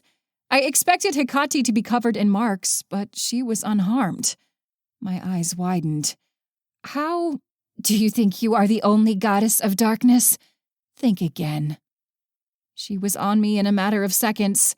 I knew what darkness felt like as I was connected to the underworld, but I had never had it directly targeted at me. It felt as if everything that gave heat and light was sucked out of me in a matter of seconds. I gasped, trying to shake it off, trying to fix it with my mother's powers, and luckily, I was able to. But that didn't mean I would be able to take Hikati down. If she could control powers similar to mine, why was she alive? Why was she allowed to be here when I was ordered to die? It wasn't fair. I should have been able to live my life in the underworld without interference. I summoned all the power I had, all the power I used to kill Zeus with. I directed it straight at her, but she was able to deflect it. "How? How are you able to do that?" I exclaimed. "If you could do that, why didn't you come help me when Zeus was trying to kill me?" "Because I was rooting for Zeus. I didn't believe you would actually be able to stop him." She dabbed her eyes as if she had been crying all this time. "I loved him so much, and you destroyed him." I had used a lot of power when I fought Zeus. I hated him with every fiber of my being and called upon everything I had to defeat him. I had found, since battling him, I could, in fact, draw even more power. And I unleashed it all right then and there. I was sick of it all. I was sick of everything against me. I was sick of how these gods were selfish and used any means to get what they wanted. I was sick of gods like Ether who abused everyone around them. I was sick of gods like Hikati who never saw the negative in the gods who abused others. I wanted them all destroyed. I wanted them all gone from existence.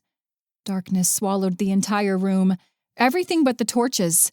I felt as if I was touching it all, taking away whatever life the air, rocks, and ground had and completely obliterating it.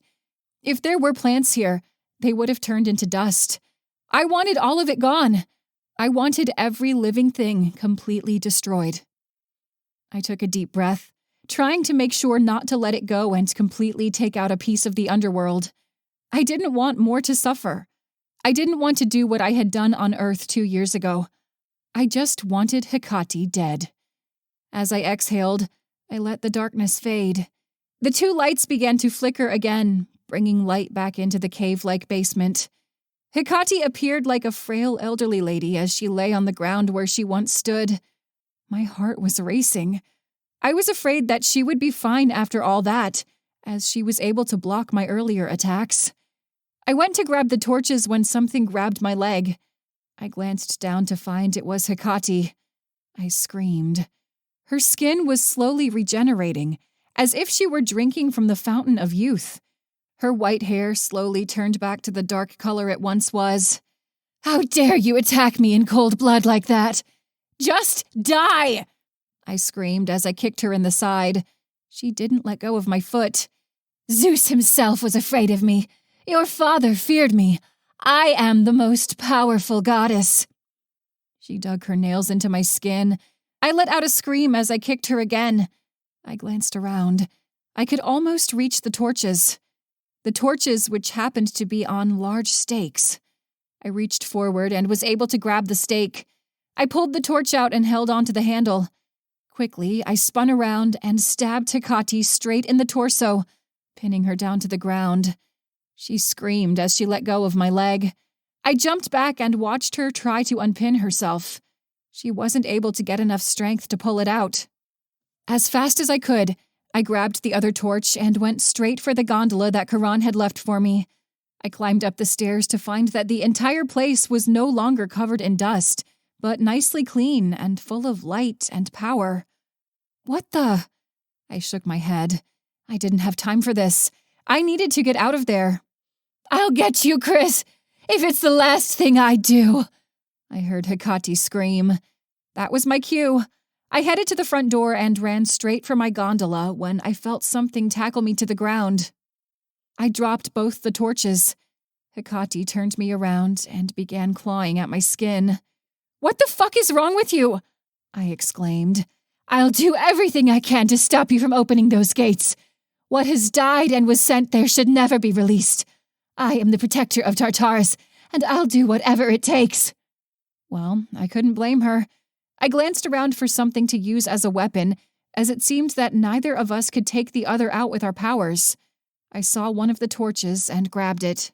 I set Hikati's hair on fire. It went up quickly, the once dark strands now one big flame. She screamed bloody murder as she tried to bat it out. Her hands began to burn and become black. I almost vomited from the stench of burned hair and flesh. As she flailed around and searched for something to put it out, I grabbed the other torch and made it to the gondola. Hikati followed, but only to dunk her hair into the water. I wondered what effects the river Menazine would do to her since it wasn't her memories, but at that point, I definitely didn't care. I held onto the torches with one hand and paddled away as fast as I could toward the complete opposite side of the underworld. Chapter 22. Huntley. Hermes couldn't fly everyone down to the underworld, so he took me and Pothos while Mel rode with Maka in her motorboat. The three of them headed straight for Tartarus, but Hermes and I decided to head towards Hikati's place just to make sure Hikati didn't do anything to Chrys. For the way Hermes entered, it was on the way. I had no idea still how Hermes got into the underworld, so I figured he was telling the truth there. As always, I had to have a blindfold on as we entered. At that point, Hermes should know that Chrys didn't care if he came into the underworld, but I suppose it was just habit. And in case something happened. Gods lived for a long time, so it was always possible that something would go wrong. It was strange going from the mortal realm to the underworld. It was like going through almost something jelly-like, but once you were completely inside, it no longer felt like that. I wondered if that was what going through the Stargate was like in Stargate SG-1. I had watched a few episodes when I was a little kid and always wished I could travel to another planet and away from my parents. Little did I know that there were different worlds, and they had to do with Greek mythology, not Atlantis or other aliens. Then again, maybe the other mythologies were true and they had different realms. Wouldn't that be interesting? Once we were completely inside and had traveled quite a ways, Hermes took the blindfold off me. He was carrying me like a princess. While it felt odd, I had to admit it was a lot more comfortable than being on his back. It's not far from here to Hikati's. Hopefully, Chrys hasn't been there or is just showing up so we don't even have to deal with Hikati, Hermes said. Is she really that terrifying to deal with? I mean, Chrys is pretty strong. I doubt she will have any problems.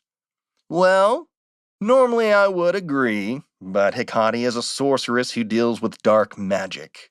She can manipulate darkness, and it doesn't affect her like it does everyone else. Meaning, if Chrys uses her powers, Hikati won't be affected? Exactly. So it will just turn into a fist fight more than likely, and Hikati doesn't play fair when it comes to fist fights. I sighed. Seriously? Why does everything have to be complicated with you gods? Well, do you want her to open Tartarus? It's a good thing Hikati is as powerful as she is. Otherwise, someone could have done something a long time ago. That's fair, I guess. The other problem, however, is that Hikati was pretty close to Zeus. She has been in mourning since his death. She probably blames Chrys for all that, so she will be extra angry when she fights. And depending on how Chrys approaches her, let's just say Hikati doesn't like it when people trespass. Oh, that was just great. I knew better than to piss off a goddess at that point, but Chrys wasn't as fragile as I was. She also didn't know what Hikati was capable of. She probably figured if she could take down Zeus, then she had nothing to fear. Hermes seemed to disagree with that. I just prayed that she was all right and hadn't quite arrived at Hikati's, and we could stop this before it all started. But if I had learned anything from all my years with these gods, nothing ever went according to plan. What if we are wrong? What if Chrys isn't doing all this, but Ether just wanted to cause problems for us? Chrys has been acting strange, though. I don't think, in this instance, that Ether is lying to us. I frowned. But if he was, what if Chrys won't forgive me for thinking she was up to no good? Or even if she was doing this, do you think she will be mad at me when I went and followed her behind her back? Hermes shook his head. Even if she is mad, we need to stop this. No good will come from opening those gates. Everything will be released, everything the gods had to fight with all their might to put away, and that was at different times. I don't know if we would be able to defeat it all if it attacked at once. We might all be doomed. So a martial fight would be nothing compared to if she succeeds. That made sense, for the greater good and all that. I still had my doubts she would do such a thing, but there was also the possibility that she thought she could grab her father and then quickly get out of there. I took a deep breath and sighed. Why do you think she is willing to risk it all? Because she feels responsible. And mourning can cause you to not think straight. Death is a horrible thing, and on top of that, she knows where her father is and what is happening to him. She just couldn't live with it, and figured she would deal with the consequences later. Or she doesn't truly understand the consequences. That made sense. If Chrys had died, I probably would have tried everything I could to get her back, even as a human. I could understand her pain a little. We approached a large mansion that appeared like something out of the outskirts of London. If I didn't know better, Hikati was just some Victorian aristocrat who had way too much money and time on her hands. These gods were always so peculiar in what they liked about human culture, and they stuck to that. As we got closer, we noticed smoke and someone lying on the ground next to the entrance. "What in the world?" Hermes murmured as he went to land next to the figure. I almost vomited as a vile odor overcame my senses. It smelled of burned hair and skin, something no human should ever have to inhale. The body that lay on the ground was bald with burn marks all over her scalp and hands. I looked away as Hermes bent next to her. "Hikati!" "What happened?" Hermes asked, as if we didn't know. I mean, we didn't know the exact details, but we knew it had something to do with Chrys. "The horrible woman came and took the torches. She set me on fire and now she is heading toward Tartarus," the woman yelled. I was surprised she was still alive, but as I glanced back at her, it was apparent that she was healing slowly.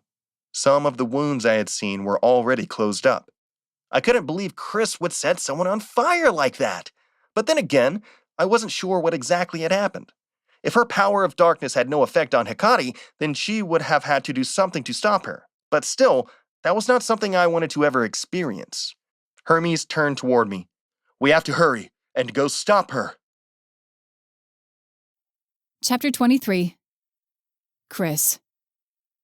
I rode as fast as I could. Hikati could heal and do all sorts of things I didn't know were possible. For all I knew, she could easily fly after me and tear me to shreds. I felt bad for setting her hair on fire like that, but it was the only thing I could do in the situation. She was going to rip me into a million pieces if I didn't try to stop her. What else could I have done?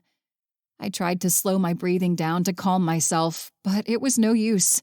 I was heading to Tartarus where I could potentially destroy everything. I still wasn't sure if it was the right decision, but I couldn't go on living like this. I wanted my father back, and I wasn't afraid of doing what it took. Between the two of us, we would be able to put everything back to how it was, and he would be where he belongs. We didn't have to worry. Just because Tartarus was open didn't mean that everything would escape the underworld. It just meant it was free from the agonizing hell that was that deep, dark place. Even in my small amount of time down there, it was horrible. I couldn't imagine what my father was going through. Was he just falling in complete darkness, hearing the voices of all the souls he had sent into Tartarus? Or was Chrys there, torturing him for tying him down into that hellish landscape? The more I thought about it, the more my heart hurt. My father didn't deserve such an eternity. I had to do something. Anyone else in my shoes would do the same. I had no doubt in my mind. There were tales of heroes coming to save their loved ones all the time. How was this any different? If the idea of opening Tartarus should never be thought, then why did those torches exist? I was fulfilling their purpose. This needed to be done. At least that was what I kept telling myself. I turned onto the river Styx and kept rowing, careful not to end up in the water again. This would lead me to Tartarus. I could see the castle in the distance. Soon it would be my father's castle once again, and I wouldn't have to rule. He would have his spot where he belonged. I didn't see Karan anywhere, which was a good thing, as he would try to lead me back to the castle. If I didn't go with him that way, he would start to question what I was doing and more than likely try to stop me. I couldn't let that happen. The closer I rowed toward Tartarus, the slower the stream was. It was as if even the stream didn't want to go near the place. I used the paddle to go a bit faster, still glancing behind my back for anyone. So far, there was no one. I expected someone to come stop me, even if Hikati was the only one who knew what I was up to. I was thankful no one could transport in an instant here like they could on Earth. Although, if that were the case, then I could have been to Tartarus already. Even though I could see Tartarus from the castle, it was much different rowing up to it. The waterfall of souls seemed larger as they went down into the pit of darkness. The river Styx pooled right in front of the entrance, and I would be able to get out and put the torches at the door. I had seen the door once when I was much younger. I had been running around, adventuring, as one did, and came upon it. Father found me and scolded me to never go near that place again. Look at me now, Father. I just prayed that I would be able to put everything back. The fear ate at my brain, but I couldn't spend time worrying about that when I needed to save him. As I stopped my boat, I heard my name being called. I turned to find Maka in a motorboat heading in my direction. It was moving fast, and I wondered how long she had that. With her were two figures. I squinted to realize they were Pothos and Mel. I wanted to ask how and why in the world they were down here, but I knew at this point I had no time to waste. I moved the boat toward the shore and jumped off, running toward the gate. Don't do it, Chrys! You can't! You will destroy everything! Don't you realize that? Maka yelled. I shook my head. I don't care! I need him back! He doesn't deserve this! And we agree with you. I don't want him in there either, but this is not the way. Shaking my head, I put one of the torches in the slot on one side of the door. Then what is? No one is going to help me get him back. There is no other way. I have gone through every book and every paper. This is the only way. They arrived to the shore and were running toward me. Maka reached out for me. Chrys, please, listen to me. Tears were running down my face. It hurts. Every day, no matter what I do. It is my fault he is dead, and I can't live like this. I can fix whatever happens, but first I need him back. Mel stepped toward me slowly. We will help you get him back. But first, let's discuss what will really happen when you open this door. Mel is right. Pothos interjected. I don't think you quite realize what you are doing. I do, you guys. I really do know what I am doing. And you can't stop me. Chapter 24. Huntley. Hermes was moving as fast as he could toward Tartarus. I never knew he could fly so quickly. It was sort of making me sick, as it was like a roller coaster, but Hermes would move each and every way, as if it was looking for the correct current. I wanted to tell him to slow down just a tad, as I feared he would drop me and I would go plummeting down, but I knew that would be a stupid request. So I held on tightly and prayed that everything would wind up all right. Chrys was making a big mistake, although I knew it was one I could understand. I just wished that she had come to me, or had gone to any of us, and talked about how she was feeling. She kept it bottled inside, which probably aided her even more. She knew what she was doing was wrong, and she believed it was the only way to save her father. Because of this, she stayed quiet until she found the information she wanted. I wanted to hug her. I wanted to tell her it was all right and that we would all figure out a way to get her father back, but I wasn't sure that would be possible.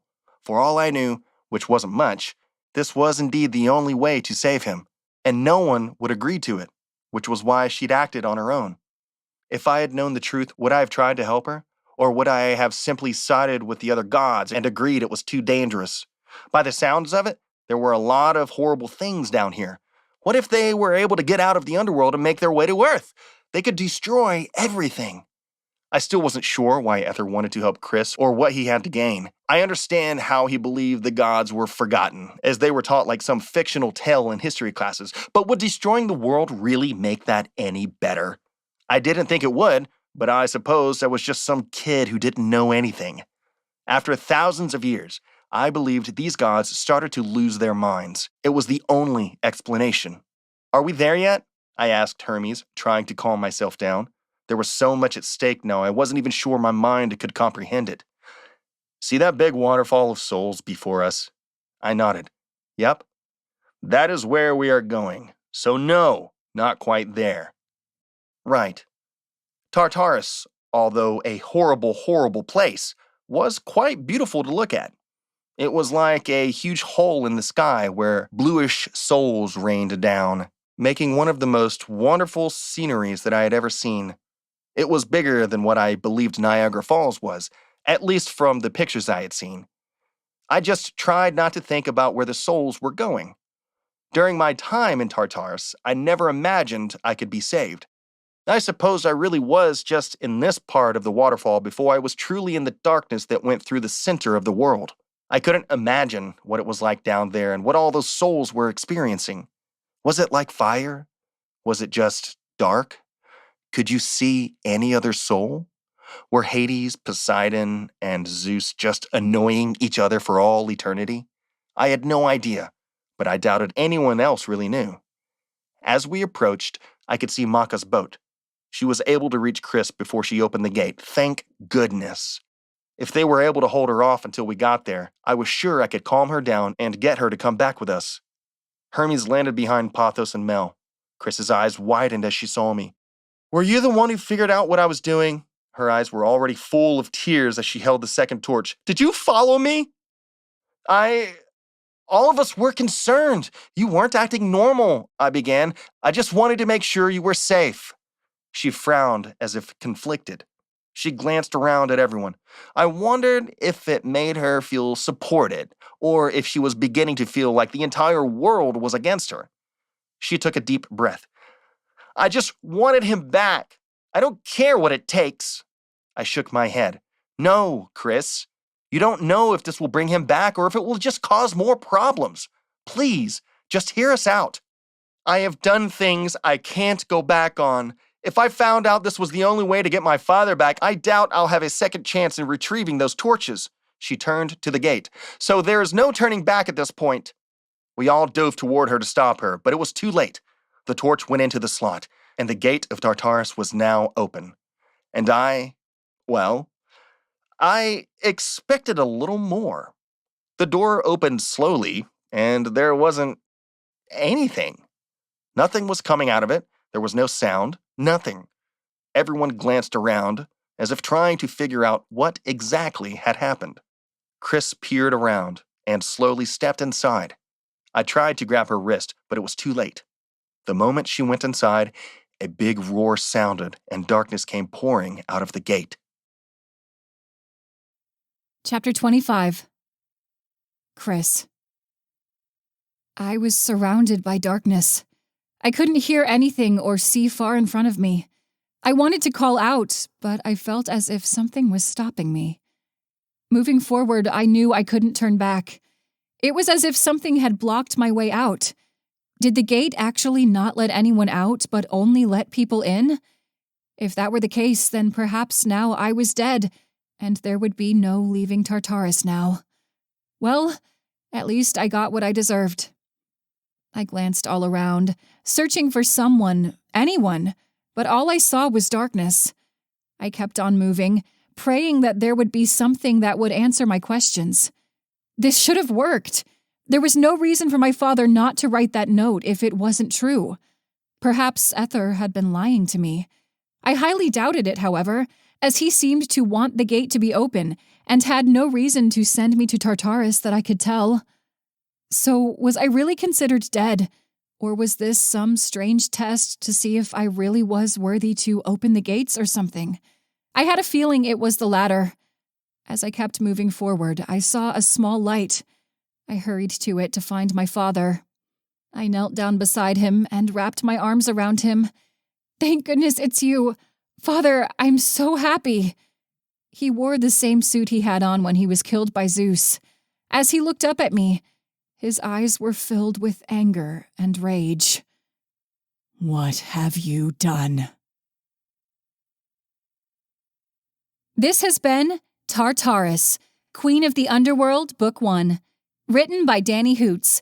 Narrated by Brittany Goodwin and James David West. Copyright 2021 by Foxtails Press. Production copyright by Foxtails Press.